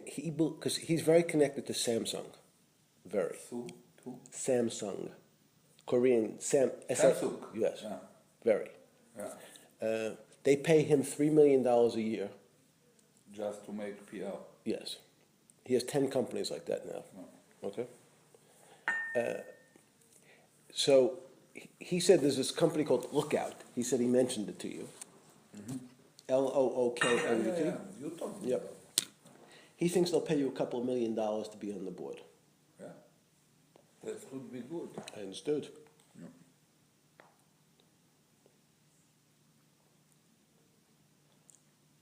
He thought there was two cyber companies, Lookout and, even though I know Peter, I've never met Peter Thiel.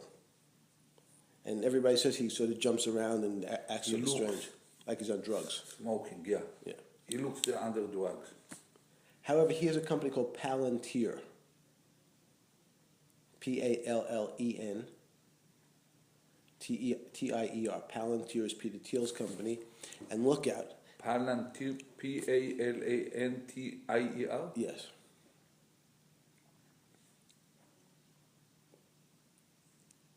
How you write Thiel? Thiellly? Thiel. Lly. No. Thiell. Okay. So he thought that Peter would put you on the board of Palantir. Peter Thiel is one of the best. I've never met him. He's going to come here next week. So I wanted to talk to him after I talked to you. Okay. He and Andreessen, it's called Andreessen Horowitz. Andreessen Horowitz, that's what they pay Larry $1 million a year. Just to advise them. Andreas and Andreessen,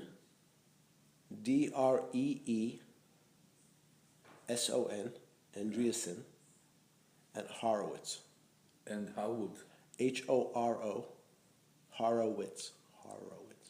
Horowitz. Yes. What they are? It's a lobbyist. What they are doing? They are the biggest venture capital people in Silicon Valley.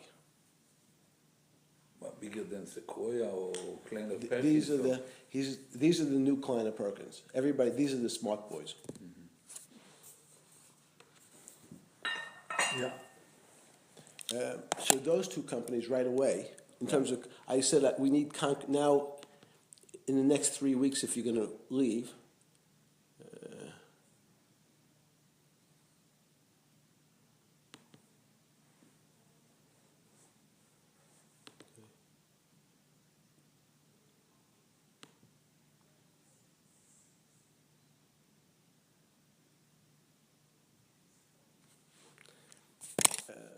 Those two right away. But let's go through more. I need to see the numbers here before I have, so I can be intelligent. See the numbers. What is tempting there? That I know the people, and basically, you don't know more than one success on this scale, according to the contract that they proposed to me, to get basically much richer than I am now. I understand. Getting some $20 or $30 million along several years. I understand. Okay, so that's number one. Number two, a Swiss private bank. I'm going to meet with them in Zurich next week. Or this coming, I fly tomorrow to Europe. I'm going to meet with them. They basically asked me to help them to join something very similar to what, if I understand well, Tony or earlier Schultz was doing for JP Morgan. Okay. Namely, I understand. running certain kinds of international advisory board that they don't have now to help them to push business.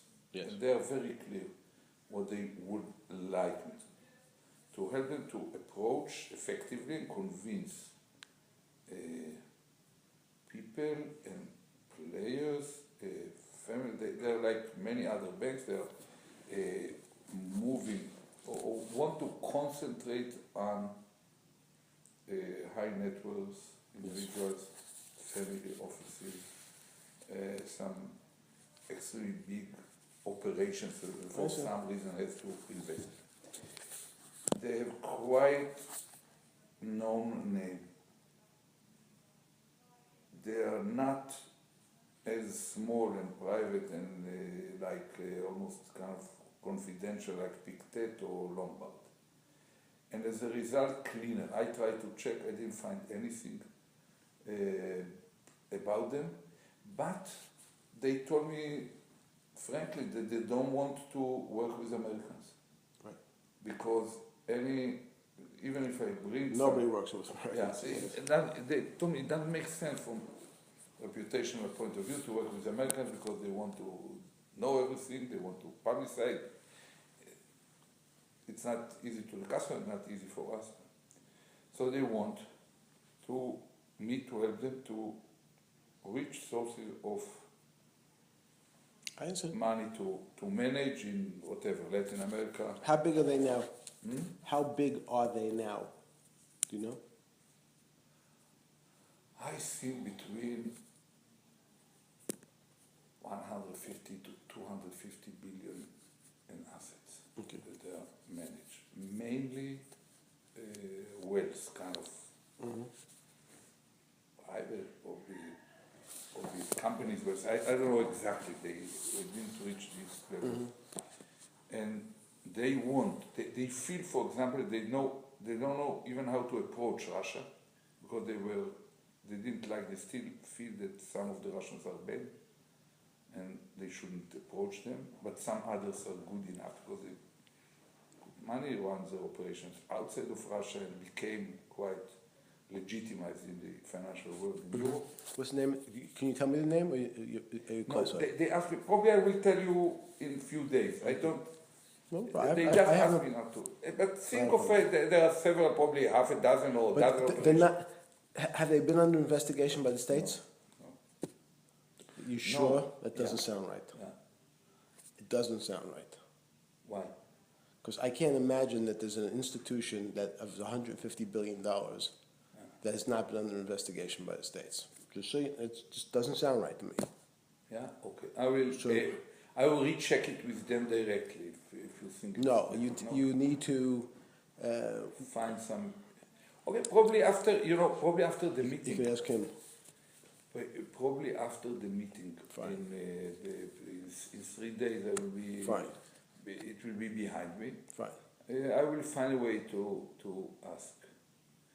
They were not under investigation for something wrong. Probably the American authorities approached them like they approach all other big firms.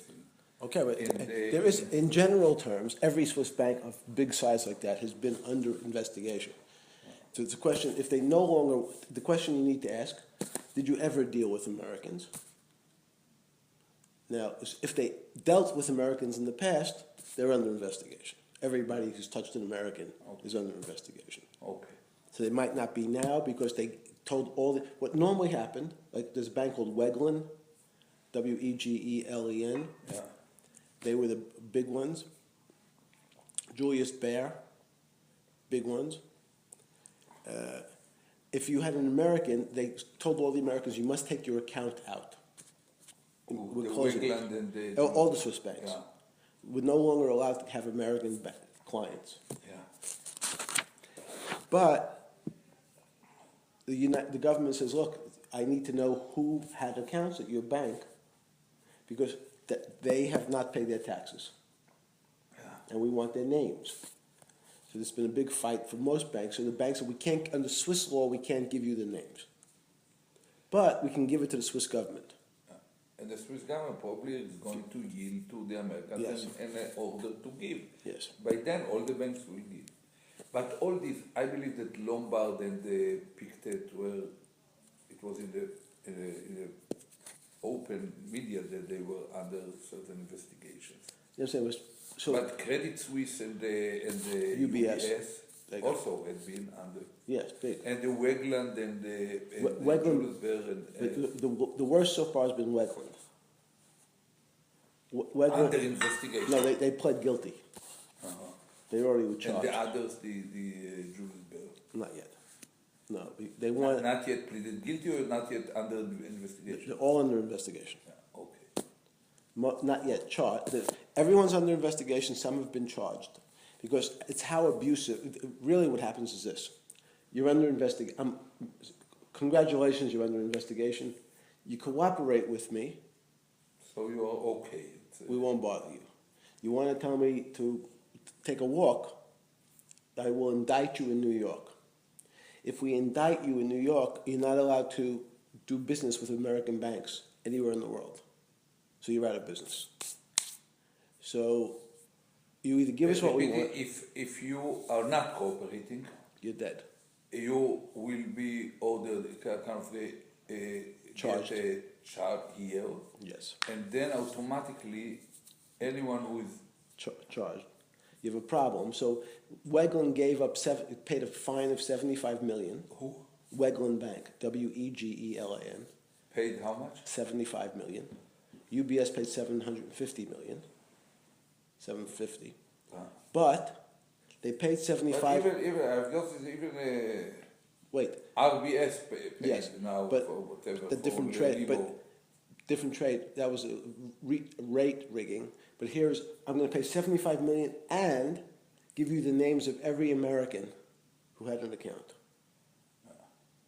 So that's very much that sets the tone moving forward. If the bank has given up American names, people are a little more hesitant because we know it's like Mubarak, right? You through the last anybody who came to you the last time, Americans. Maybe it's my country. It's Russia who wants to know, are we having it? Are these managed accounts? Are they private accounts? Are they secret accounts? They're all. So you need to know. Yeah. Yeah. The Swiss banking system seems to be fully protected, and clients know it somehow. So they Yes. still trust that it's easier than in other places of probably. And it's not places like You see, the nice probably part. in Cyprus you find better.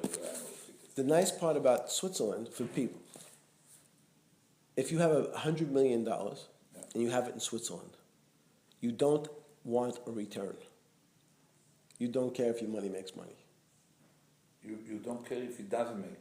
Right, Why? you don't because you shouldn't. It's safe. Yeah. So you have it there for safety, not for profit. Yeah.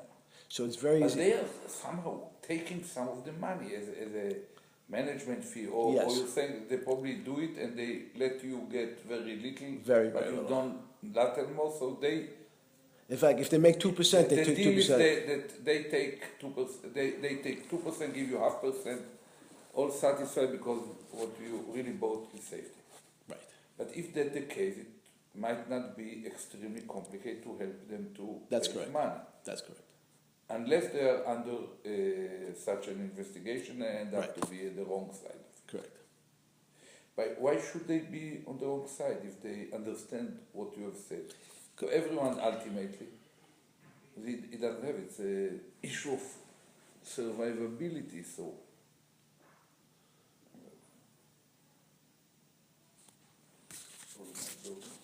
Hello? Hello? הלו, בסדר, מה שלומך? בסדר, אני פה בתוך פגישה.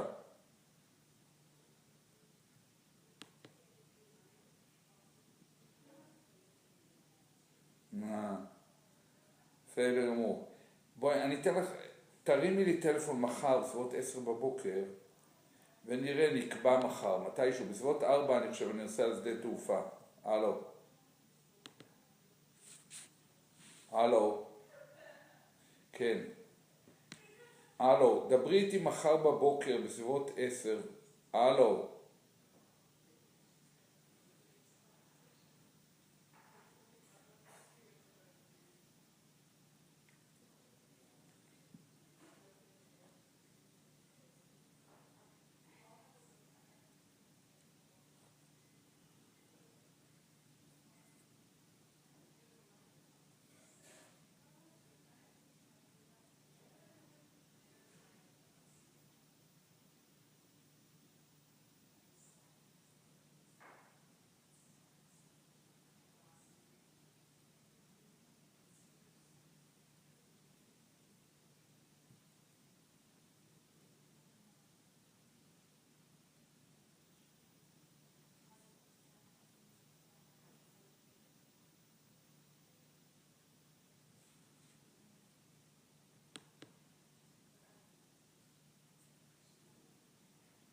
Okay, let's think of it. Go after you sit with them.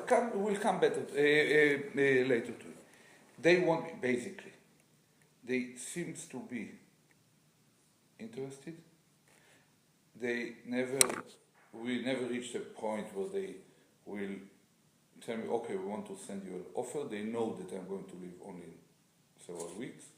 But probably after this meeting in Switzerland, they might send me a certain paper proposing that I'll be there. I don't know what they have in mind in terms of compensation. I don't want, I assume that they will find a way to give me certain amount as a kind of a basis, certain coverage of expenses could be quite high because they have to satisfy, in order to meet with the possible clients, to have to spend some time, I know, in Sardinia or in Gstaad or in Punta del Este or whatever. Did you talk numbers at all? No, never. And probably certain element of kind of performance or results-based bonus or compensation. Probably stretch over time. I think that there is basically, I didn't talk to them about it, but... And who are you speaking? I mean, you're speaking to the president or the owner?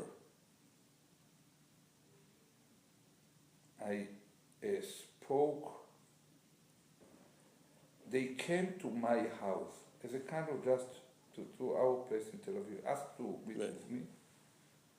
One of the, probably number 3 in the organization, together with one of probably the then CEO. Later on, I met with the CEO, and he spent 45 minutes with me for the first time. I know indirectly that he was quite impressed, and he made up his mind that he wants to see me there. And he asked me to meet with them, and to visit with them and to meet. Okay, so we will meet. I assume that he will cover some of the issues. Probably it will come to a point where I will tell him, okay, if you're interested, send me an offer. I don't know how to continue from here. And I would appreciate if you give me some of your assessments or knowledge about how much they might propose, how much I might ask for, what could be something which is not outrageous. Outrageous, kind of trying to use me. So I don't. They basically seems to respect me because it's their initiative. So they came to me. Do you want to get an offer while you're still in the government, or would you rather wait until you get out? I prefer to tell them, send me an offer after the 40 years. I don't want something will be on record before. Right. I will tell you later on that in regard to security, there was also some quite important player in this arena that approached me and they wanted to sit tomorrow, to bring the founder, the president, whatever, and to sit down and start to work on list of whatever agencies or states that I will start to talk to as part of their proposal to establish some operations outside this country. Where's that company from? It's one of the, once again, they also, I will tell you their name probably in a few days. They're one of the leaders of service providers in the internet. Okay. And they feel that they can use their security. Right. They access and their control of the movement of material in the internet, the cloud, enables them to create, it gives them a huge leverage. And they're in quite good relationship here, but they think that I can help them to develop the same kind of relationship with many other countries. Okay. because they can find or identify the cyber attacks or deployment for attacks much earlier than the firewalls or those who are looking just around the machines themselves. Now, do you? My understanding. I mentioned it because only because Sure. yeah, I mentioned it just to tell you that I deliberately delayed them at certain price because they want to. They also came to me. I didn't know. I knew the name, but I didn't know what they are doing. They came to me. They asked to meet with me. I didn't yet see the number one person. I see the president. I didn't see the CEO, the real guy who runs it. But it seems that they're interested. And I delayed them too. I told them I cannot do it. It's not proper. Too many people in the room will end up that I started making business when I was still Mr. Defense, especially related to security. But I go back to them. I don't want a proposal before I end. But I want to draw from you certain feelings. What could be reasonable for them, and whether they might ask me to be exclusive. Does it make sense if America is not part of it? So why should they have any? For the next month, it's the same attitude, which is, look, I came here. I wanted to listen to what you have to offer. Yeah. I am very fortunate because, as you, I have to. I'm going to make a decision by April. Yeah. Where I will devote my time. Yeah. I'm not going to make a decision before April 1st. Yeah. When's your last day? It's last day is 14 of March. Of March. If Bibi succeeds. Is it possible? Is it possible he doesn't succeed? It has no precedent, but it can happen. Theoretically, it can happen. Mm. But if then I'm going to lose $250,000 just for the first 6 weeks by have to cancel certain lectures that I already committed myself. I consider even to retire, to sack myself, to resign on the 14th. But it won't be read properly in Israel. People immediately will identify. They will find where I met, and the only thing I can say, okay, I planned it in advance. I cannot. But people say, what will happen if 2 days afterwards Syria will collapse? There is no experience. And what is the truth there? I know it happens in Syria. Syria is going to collapse. I don't know where, when. No, but what happens if Syria? I guess if America's not going to go after Iran soon. I don't think. If something happens that's dramatic, if Hezbollah does something goofy, who else is going to? Here's one of my issues. I mean, even though you're disliked as a politician, if Israel has a military something or other, who's going to do it besides you? No, there will be, once there is a defense minister, he will do it, probably short of perfect, but he will do it with the government. He's not alone, there's an armed force. I don't worry, I worry only about the technical situation that might be created. I hope it won't, if nothing happens. And then there is another round, and if the other round fails as well, after another, probably the mid of April, another round is failing. So within 90 days, namely May, June, July, at the beginning of July, there will be another election, after which there is another, it can end up the whole summer. So I don't want to be stuck there. Right. I prefer to impose upon Bibi to nominate someone else the 14th, even if temporary. And just say, okay. Because it's important that the first offer be high. So let's assume they say $3 million a year. Yeah. Tony gets $5 million from JP Morgan.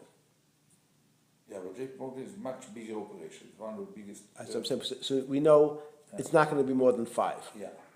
So the number is going to be between 1 and 4. 5, yeah. Between Or 1 1 and and 4. 4, yeah. That's the real number. Okay. So if they believe you have lots of other alternatives, I think they'll offer you 1.5 to 2 to start off with. And we'll negotiate, right, we're going to say, it's not, can't. Sorry. I thought you were serious.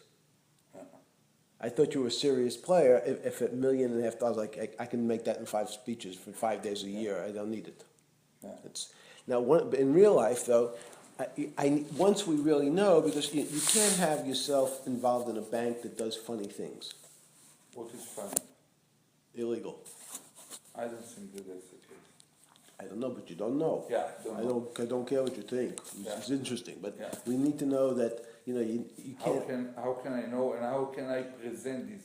The very question raised doubts about their position. Is it? Well, once you tell me the name, we can have some sense. Okay. Who are their big clients? Are their big clients Africans, Russians, South No. Americans? No, that's exactly. They are not. There are many Europeans.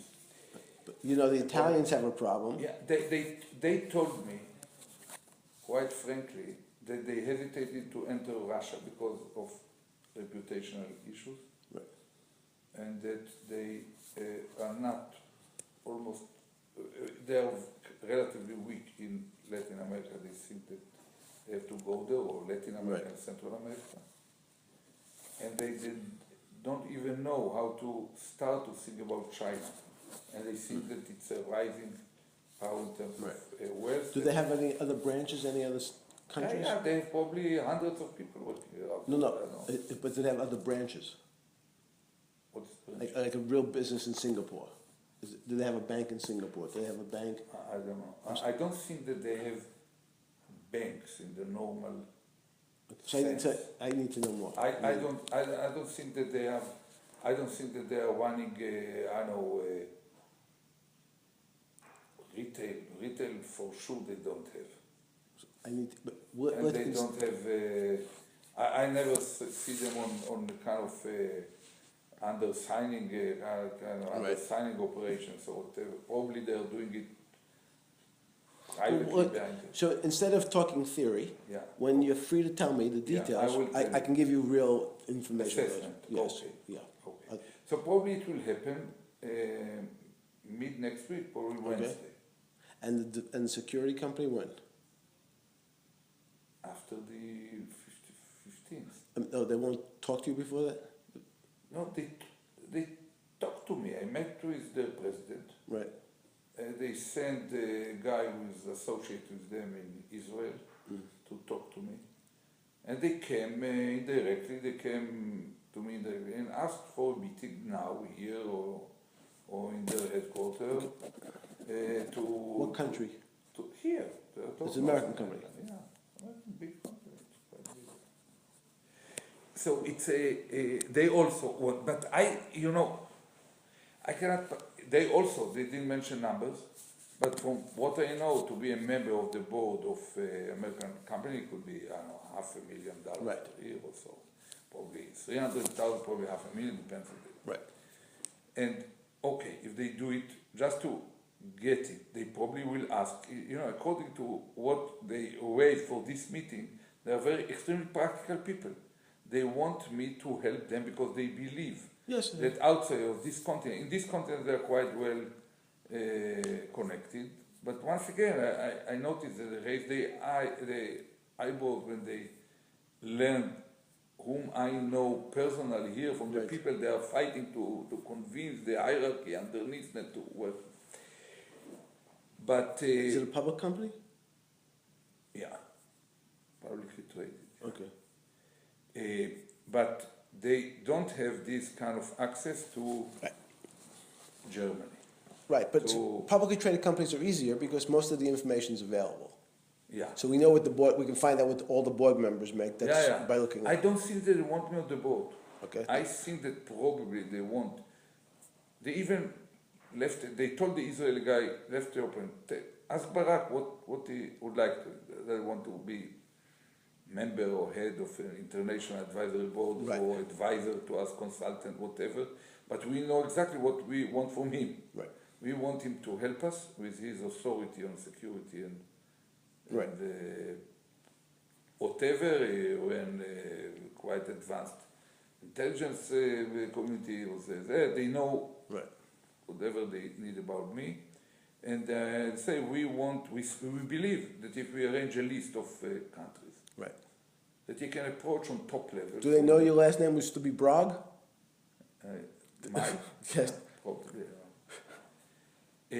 But they expect me to create a list of the working schedule, to bring the people, to start to convince other people to.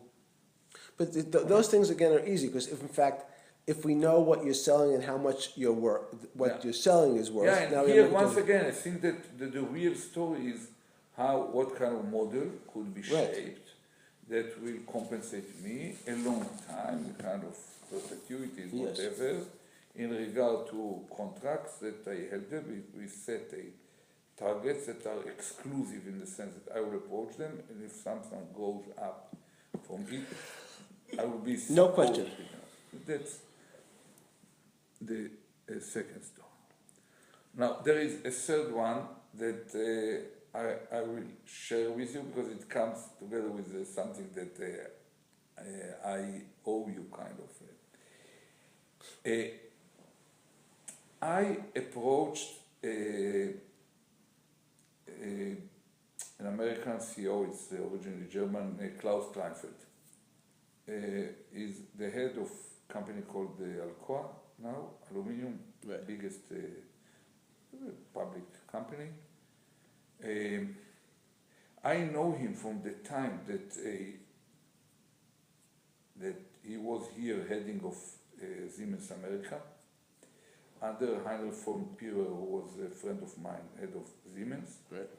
And Dr. von Pierer asked me a favor that I will go meet with this young person and will give him my impression of the guy because he wants to consider whether he can jump him over the heads of everyone on the board and put him as his replacement for the scandal. And I came here, I was quite impressed by the guy, and I had several meetings with the rest of the board members, I saw them as well. And I told him I think it could be good, and he did it, he took him and jumped him. And I'm still wondering, I'm not sure that Klaus knows all the story, but probably later on he became acquainted with it somehow through Dr. von Pierre himself. But I met with him several times in business gatherings when I was in private life, and we even tried to start some initiative in Moscow, some parking systems that Siemens will be the prime contractor. We will create a relationship with Luchkov and Yelena Baturina and all the Russian leadership to. And I asked him to send him something similar there. We met, he brought his number 2 kind of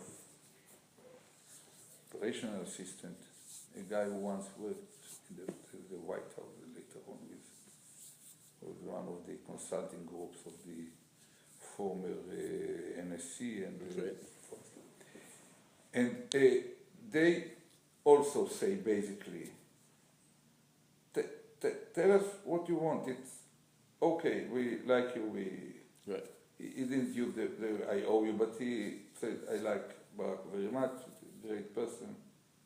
Tell me what way you want to be involved. Probably once again it might end up with certain kind of several 100,000 that he can decide to pay if I give them, I don't know, whatever, consultancy about protecting their minds around the world, security, whatever. But that doesn't make a lot of money unless I can find some way, once again, to bring together achievements that I can help them to do, either in upstream or downstream. But they will know more about what you can do for them than you can guess. So you need to, that's what I'm saying, you need to have them say, look, it's the same thing. I don't have that much time. I'm 71 years old. I have 5 years of being I can travel around for 5 years active. I'm going to have to make a decision about how I spend my time. If you think I'm going to be an asset, if you think I'm an asset for you, you should send me a proposal, but it should be, I need to receive it by March 20th, between the 14th and the 20th. Because by April 1st, I'm going to make decisions. Yeah. That's it. No more talking, we're done. They know how much you're worth to them. But the more you say, well, you can't ask, will you pay my expenses, or Yeah. just send me a proposal. Send me an offer between the 14th and the 20th, and by April 1st, I'll give you an answer. Yeah. 1, 2, 3, Yeah. no discussion, because the offer will come in higher than you think because of that.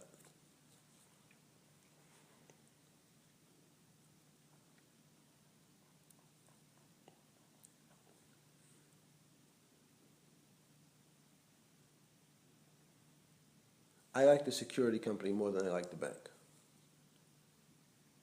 The security company, you can't get in trouble. Wait a minute. I will, let's continue, Yes. and then we'll compare all the. Sure. Yeah. It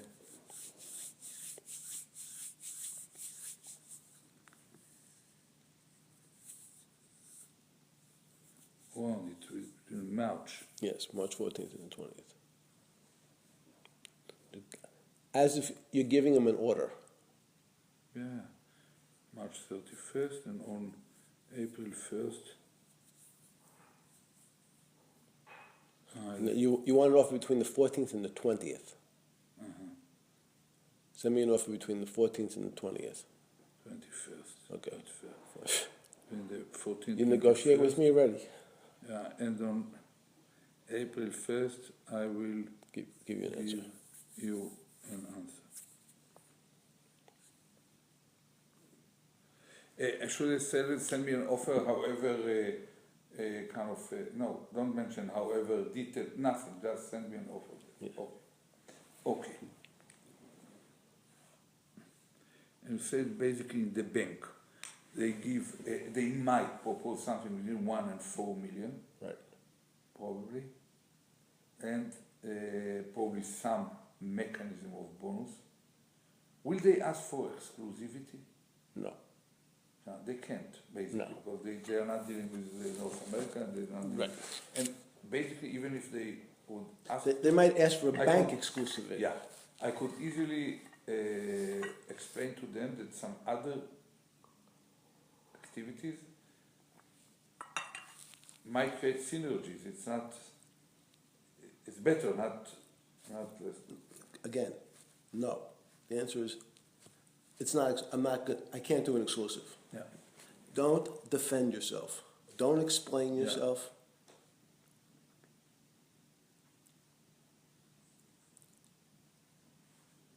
Yeah, I can give them kind Give them less than more. of range and, yeah, it's, Would you consider exclusivity? No. No, no. You need to be seen, so especially the military. yeah, This is I fully understand. Okay, let me continue. A fund. I was approached by a guy, a friend of mine, who was a soldier of mine from 20 years ago, in a unit that once commanded 7. He's now a small size kind of real estate businessman here in New Jersey, owning some kind of parking operations here. right.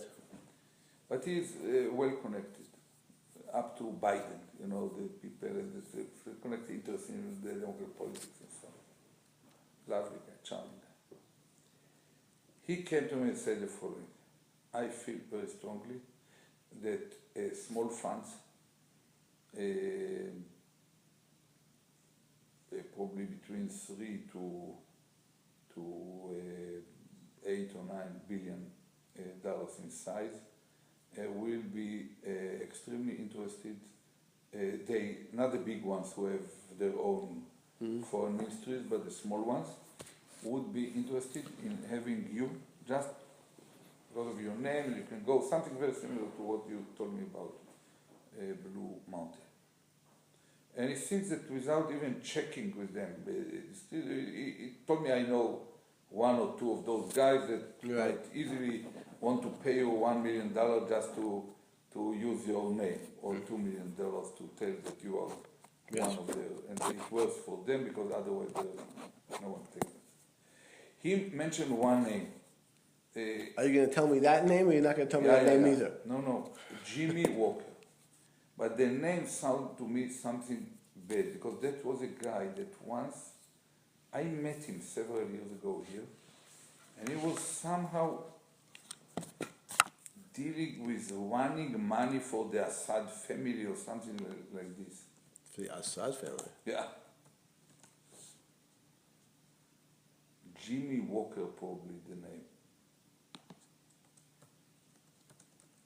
I will tell you the rest of the names as well, long before the March 14, let's say.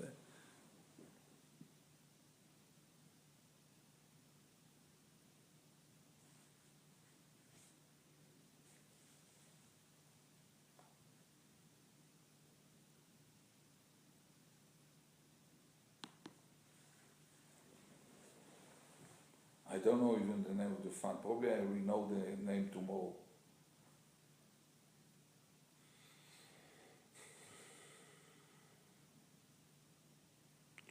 The hedge fund is here?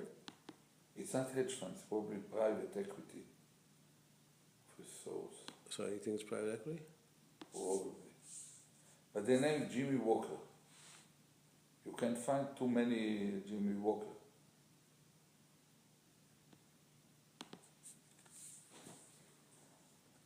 I might be able to tell you tomorrow more details on what this, or probably there are others, I don't know what he has in mind. I'm going to meet this guy. Is that him?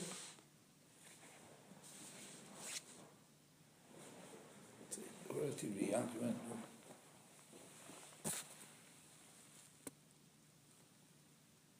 Was he a Washington firm? Yeah, probably. Either Washington or New York. I met him here.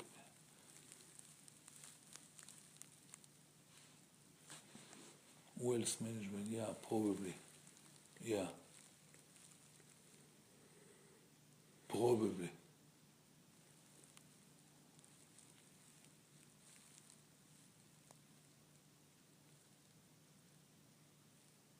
How old is he? No, that one is too old.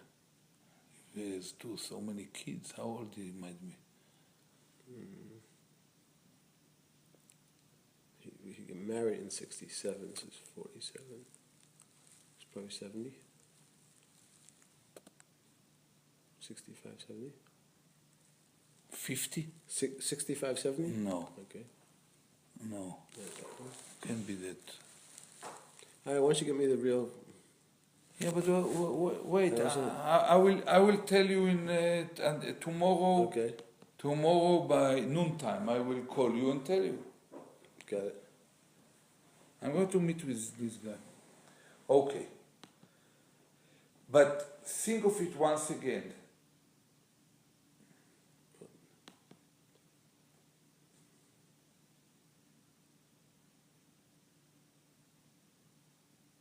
Is it Golden City?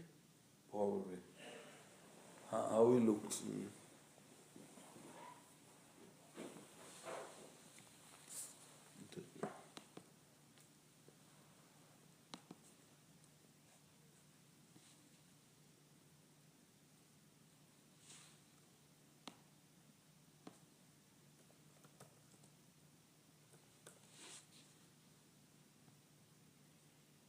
No, can't find it. Too many black people named Jimmy Walker. All right, tomorrow you tell me. Probably. I will tell you that. Okay.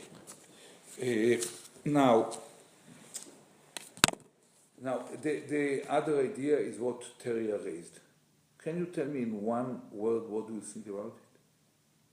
The idea that we will establish certain operations, probably together, probably with him and with me and with I don't know, whether you are leaders or kind of want to, probably you are behind the scenes.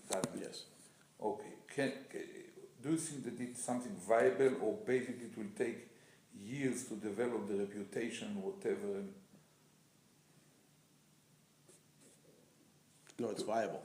Yeah? Because I remember Kissinger, you mentioned Kissinger. Kissinger once told me that he took to him, whether probably it was Ellen Baskin or whoever was before him, that he took him probably 1.5 years to make the first 1 million. That was Yeah, he told me, I once told you that you wanted to consult probably Westinghouse or GE for making turbines for something. no, because what did he? That's what I said to. That was why I said Kissinger was policy, Yeah. strategy policy. Yeah. So what does that mean? It means everything and nothing. Yeah. So it's too long. Nobody knows what it is. In your case and in his case, it's security, Yeah, and economy. economy. It's very simple. It's a totally different deal. Yes. Yeah, no, I think. So you think it's viable? I think So probably we'll have to set, without asking you to send me an offer to sit down together with Terry first, later on with Terry's coming. Are you going to see him, or you're not going to see him tomorrow? He's here. He'll be here tomorrow. Here? Not here. I'm leaving in the morning. But he'll be in New York tomorrow, Terry. He's coming in for 3 o'clock, I think. Probably. I don't know. Probably. I see him Monday night. Yeah. Okay, I'll be. I'm going to see Larry tomorrow. Yeah. I'm taking Larry to Florida. Look, I think the following. Start to think it over with Terry. What could be the structure, what could be the idea, what could be the kind of services, and what kind of the business model, how do we make money out of it? Should it be a contract with the government, kind of advice? That's also something that I've heard from you or from Terry, I believe, that Tony Blair, for example, is doing some probably 11 million per year from the Kazakhstan government just to give them advice, to help them with lobbying in some NGOs and UN organizations. Tony has turned funny. So I don't know what Tony's doing for money. And I don't know if the money Tony is getting is actually to Tony or to somebody else. Who could it be? Sorry? Who could it be? Because it goes to Tony because they need help, so Tony gets to pay some of the money to somebody else. Because I hear gigantic numbers giving to Tony, 5 million here, 10 million here, 5 million there. Tony's not making $30 million a year. Yeah, but he's became quite. I can judge from the style of his watches. Yes, but he's making 10 million a year. Yeah, probably. Yeah, but probably he get the money and he leaves some of it with others. Yeah, probably Yes. some of the providers.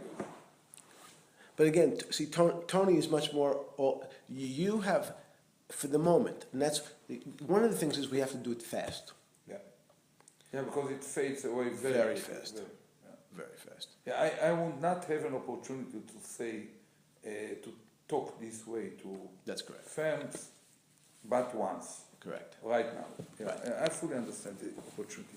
Okay, but this one is also something that we have to discuss, because we can do it beyond anything else, and it can end up being both the advice for them and probably part of the model is the capacity to provide opportunities to some. Think of some. We are advising some country which have kind of bauxite, and we get the Don't worry about that. So just think about opportunity to propose to Kleinfeld mine kind of aluminum field. Look, Ian Osborne's 29 years old. Yeah. 29. So Samsung pays him. He has 10 clients, pay him $3 million, and he does investments for them. He does. So one like Samsung. Take founder fees for investment. No more. No, they said because he's internet. Yeah. They said we're going to give you $100 million. Find us internet companies to buy, and you get 30% of the profit. That's separate from his $3 million a year, and he doesn't know anything. This is brand new for him.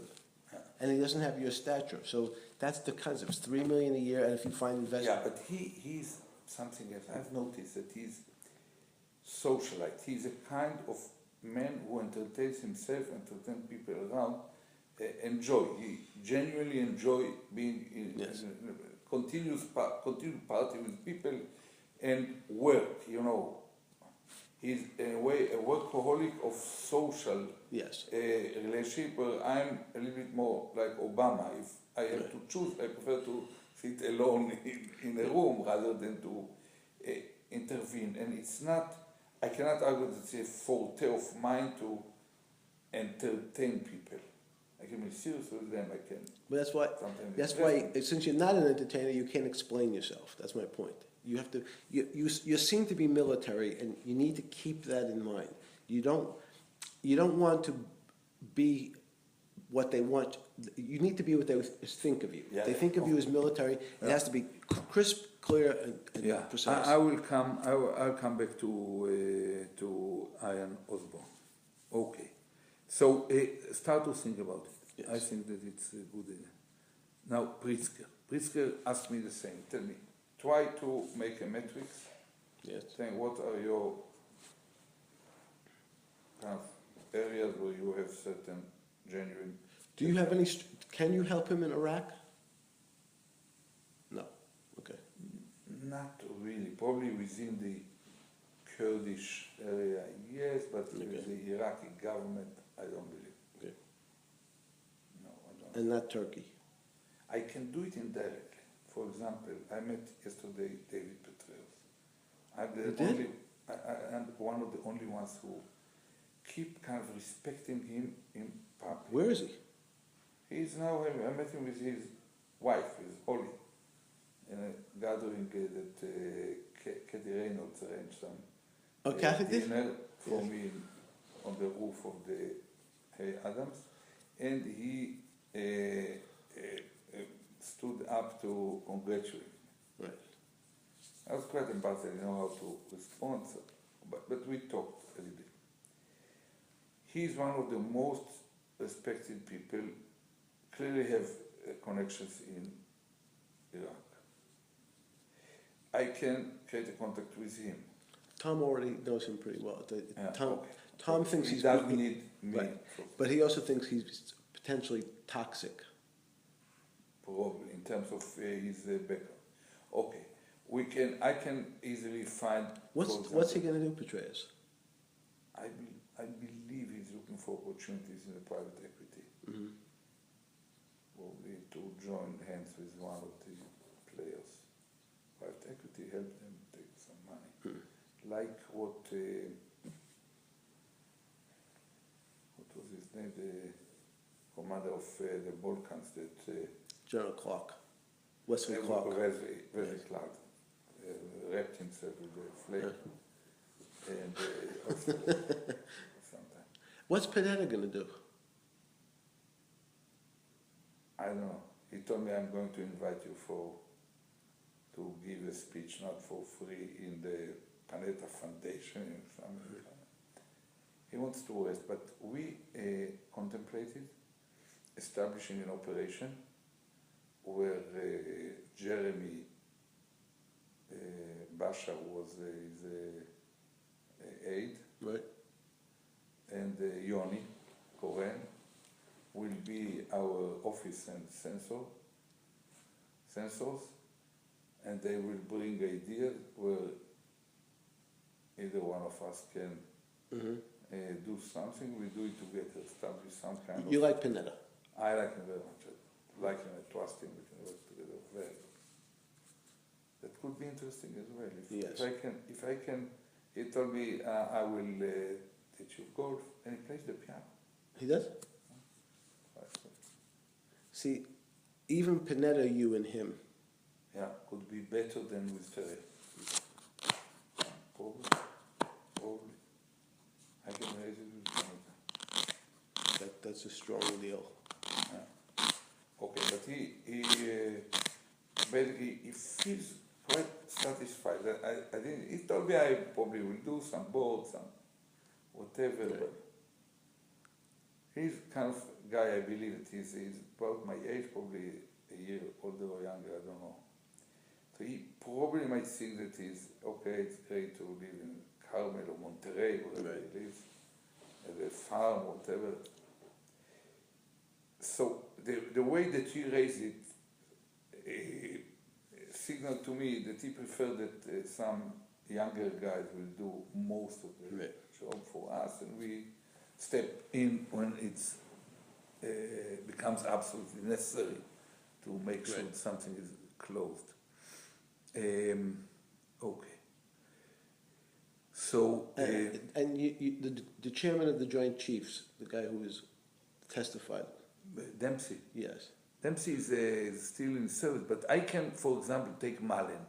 Right. Mullen, he might know, is now in business, or McChrystal. McChrystal is also could be toxic in a way, probably in different way. So, but who do you have the best relationship with? Pineda? Yeah. Okay. Among the security Yes. people in America. Yeah, by far. I know Gates for longer time, but he's a kind of cold fish. We are friendly, we were there. I visited him when we were both in. He headed some university somewhere in a remote place in A&M University in If Iran goes nuclear, yeah.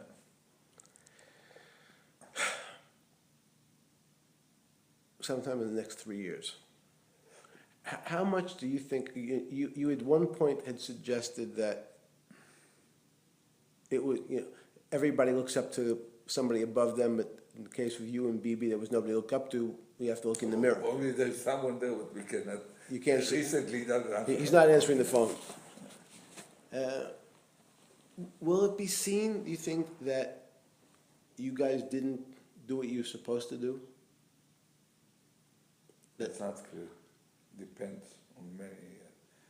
Quite probably, the same people who was ready to lie on the road to block us from doing it will ask, why the hell didn't you overcome all your or our hesitation? You can expect anything, but I don't know. I don't think so, because basically we never pretended that we can destroy it fully at one stroke. Mm-hmm. So the counter argument could always be, okay, we could delay them by 2.5 years or 3 years or whatever, and you cannot know for sure for how long. But leave it. We have now more important. We want. No, what I want to know is, what's your risk? I'm trying to think about. Yeah. That's where I'm going. Are you doing I'm not something? going to be blamed for the fact that it's probably more the president. Okay. Not really, I don't think. So with Pritzker, he asked me, try to vertically, horizontally. But Tom uses the phrase IOUs. Yeah. So who owes you a favor? Who owes you something? That's what he said to me 10 times already. Yeah. Okay, so it's an example is Klaus Kleinfeld, but there is no way to prove it or to really leverage. It's about a certain sentiment in the mind of someone, rather than a compelling need to do something. When I left Prime Minister, the role of Prime Minister, Nazarbayev felt this way toward me, because in several international gatherings I praised him, and he knew that I talked to Clinton and told him it doesn't make sense to behave with him. He cannot jump immediately into the Maryland standards, and even the Maryland standards were not that perfect. Right. Quite recently. And, so he felt this way. And once I used it, I went there some 7 years ago, brought with me an Israeli billionaire with a Kazakhstan billionaire, and they waited until then, we had that, and he asked, what do you want? And they described some big operation to take gas and oil from Turkmenistan across their area jointly. And nothing ended up. And since then, 10 years, it's a long time. I cannot think of someone who owes me something. I have very good, I have very good relationship that stems out of certain sentiment with Putin. I can approach it, I can talk to him in a way that few, I believe, dare to or feel free to do, and I always find him responsive, very warm, very kind of, you know, see me from a long distance. But did you have a relationship when you were prime minister or defense minister with someone from Turkish government, someone from the Jordanians? Yeah. Who you who was it? Before you used to have a good relationship with Suleiman, right? With? Egypt's Suleiman, what was Yeah, that? Omar Sliman. Right. Yeah, with Omar Sliman I worked for years. He liked you. Yeah. I remember. Yeah, yeah. But he really owed us. But he owed us his career in a way. And Mubarak owed us a lot in more than one way. right. So they were in a sensitive moment. You can always look at him at the eye and remind him that you remembered our relation that started now for many, many years, and it became based on mutual trust and readiness to Yes. extract a hand to each other at critical points, and it will immediately Right. bring to his memory. I don't think. So that's the question. So who else? Let me get this cookie. Who else like that? Because that's the thing Tom was asking. That's the type of person.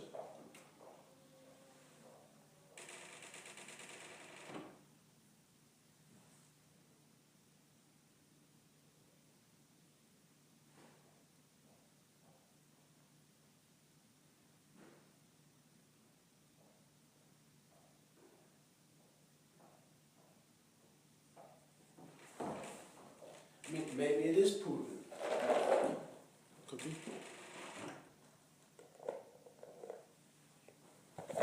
Putin is a guy. What happened to Suleiman? He's dead. Oh. Passed away. Oh, Putin. If I depart, send a message to him. I left. Norman, I want to meet with him, he will accept me. And if I will ask a favor that he can influence, he'll probably do it. As a kind of sign of trust, and for him, for many reasons, it doesn't cost a lot. Not let it happen.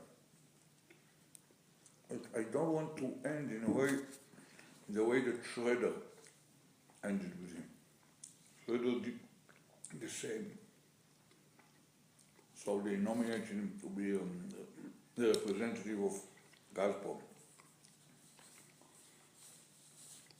in Germany or New York, whatever, and to be responsible for the pipe that he approved. Right. So before he left.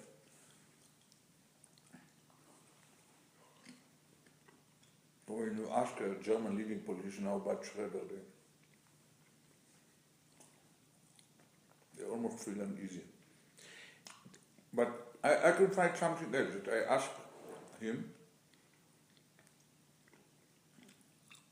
if it's a favor or the kind of which he might do it. How often you talk? When was the last time you spoke to him? Or dealt with him? 2 years? No, a year. Yeah. I don't talk to him often. So what I would do? It's something that then from the day one that he came to the Kremlin as a prime minister, we replaced a guy named Stepashin. I was already prime minister. I visited Yeltsin Right. when Stepashin was there, and then visited them when the Putin just came in, was still kind of new. And since then we kept good relations. I visited him in Sochi, in St. Petersburg, in Moscow. Visiting socially or business-wise? Socially, We did a visit. I told him that I'm going. I don't remember to where. Probably. I don't remember. And he asked, "Come to Moscow." I said, "Okay, I come to Moscow." He said, "Oh no, I'm in Sochi. Please come to Sochi." I came to Sochi. We just sat down with him in his palace. He proposed we will play, billiard or whatever. When he kind of he hugs me, and that reminds a story that I told him. And that there is some sense of, because I'm telling him the truth about him, and I'm talking to him very frankly. Right. And he, frankly, kind of someone that looks at the eye level, Right. talks to him, say, I don't think that you are doing the right thing for you and for Russia and this or that. I think you should look at things, and he listens very carefully. He respects this way of direct Right. talk. I don't think that there are anyone who really owes me something in the sense that, No, but nobody means that. Oh, the kind of, you know, in a way, Ban Ki-moon doesn't owe me anything, but I believe that a long time he developed a kind of respect for me. I helped him to appear better in many small cases along the way. He told me bluntly that he's ready to help me the moment I see, even in his country. so the key would be I would think about, not decided, that at some point you can say, look, I would send a note to Putin, say I'm going to leave government Yeah. in March 14th. Yeah. I'm going to be in Scandinavia, or I plan to be in Northern Europe. We should have dinner. Yeah. That's it. No more. It has to be very short. In terms of recent military responsibility for you, how would you describe your strength now? Is it, I read is it strategy, operations, tactics? How do you think about? In a moment, let me Okay, just so write down Putin for dinner. Or you can or meet. tea or vodka. Yeah, or you can meet somebody. Are you going to be in Paris? We should make a plan to meet sometime in the next 2 months. Yeah, I can just tell him I would like to meet with you. That's it. Right. He will say come. Right. But you say nothing. He will say come. Right. He loves to sit with me Right. and talk. Always with someone, because he doesn't trust his English. He takes one of his personal kind of aids. Okay. What was the next point? Well, the question I want to know is, in terms of your military Yeah. competence. Let me tell you, I sat down yesterday for the second time, a week earlier in Tel Aviv, with the lady who runs Lockheed Martin. And I talked to her about directions in what waits them downstream, the risk that the F-35 is the last fighter with the pilot in it, for good reasons, and that probably many countries will not buy it, and even those who bought it might show reluctant to see a reduction in performance or climbing prices. And basically that, unlike the situation 20 years ago, the decision makers are not really looking for fighters that will win a war, because they don't believe that there will be a war with the term in the life cycle of the airplane. So they are ready to settle for something much simpler, cheaper, that still flies. And Yes. And I talked to her about the need to balance what ways. I thought, I looked at her. She's an intelligent woman that was pushed under the circumstances into the top role. I think that no one at her leadership talks to her this way without insulting her or something like that. Much more authority, now do this work, what happens, followed the industry Yes. as the generation before, and she was just, and she's not very fat, she's almost 60, probably 57, I don't know. And with such a wide, kind, penetrating, thoughtful insights about what is going to happen, what should be the fraction of Yes. dependence on contracts from the Pentagon, and to what extent, what should be balanced between F-16, which they are now cost 4,500 or so, and the F-22 that ended, and the F-35 that will be, I don't believe that it will become popular, but no one has the money to pay for it, except for Right. for us, you see, Canada. So do you really believe that Canadians really think Right. that they will have to order it flying against the herds of Tupolev that crossing over the pole? And for some of the Arabs, it will become a kind of token of prestige to have the best peace, but not more. Mm-hmm. And I told her about the need to find what should be done and what's going to happen in the. Yes. And I thought that, I have the combination, it's not policy.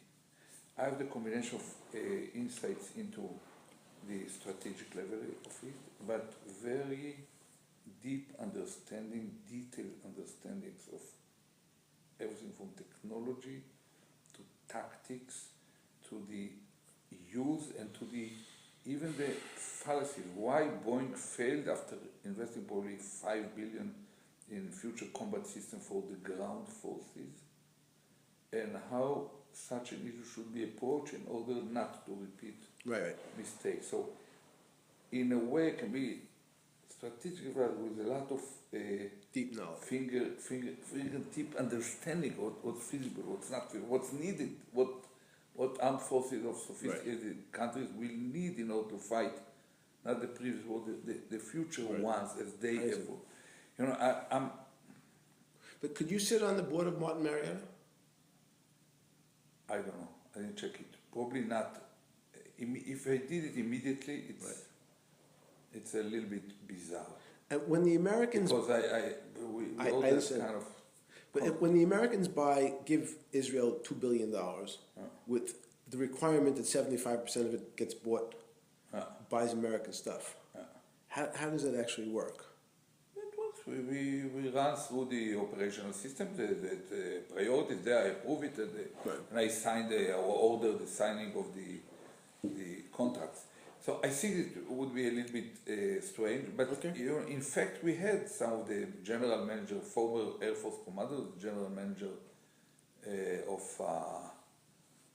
the Ministry of Defense, ended up being now a major kind of high-level consultant for Boeing, or the president of Boeing Israel, for whatever it's him and his wife, I don't say.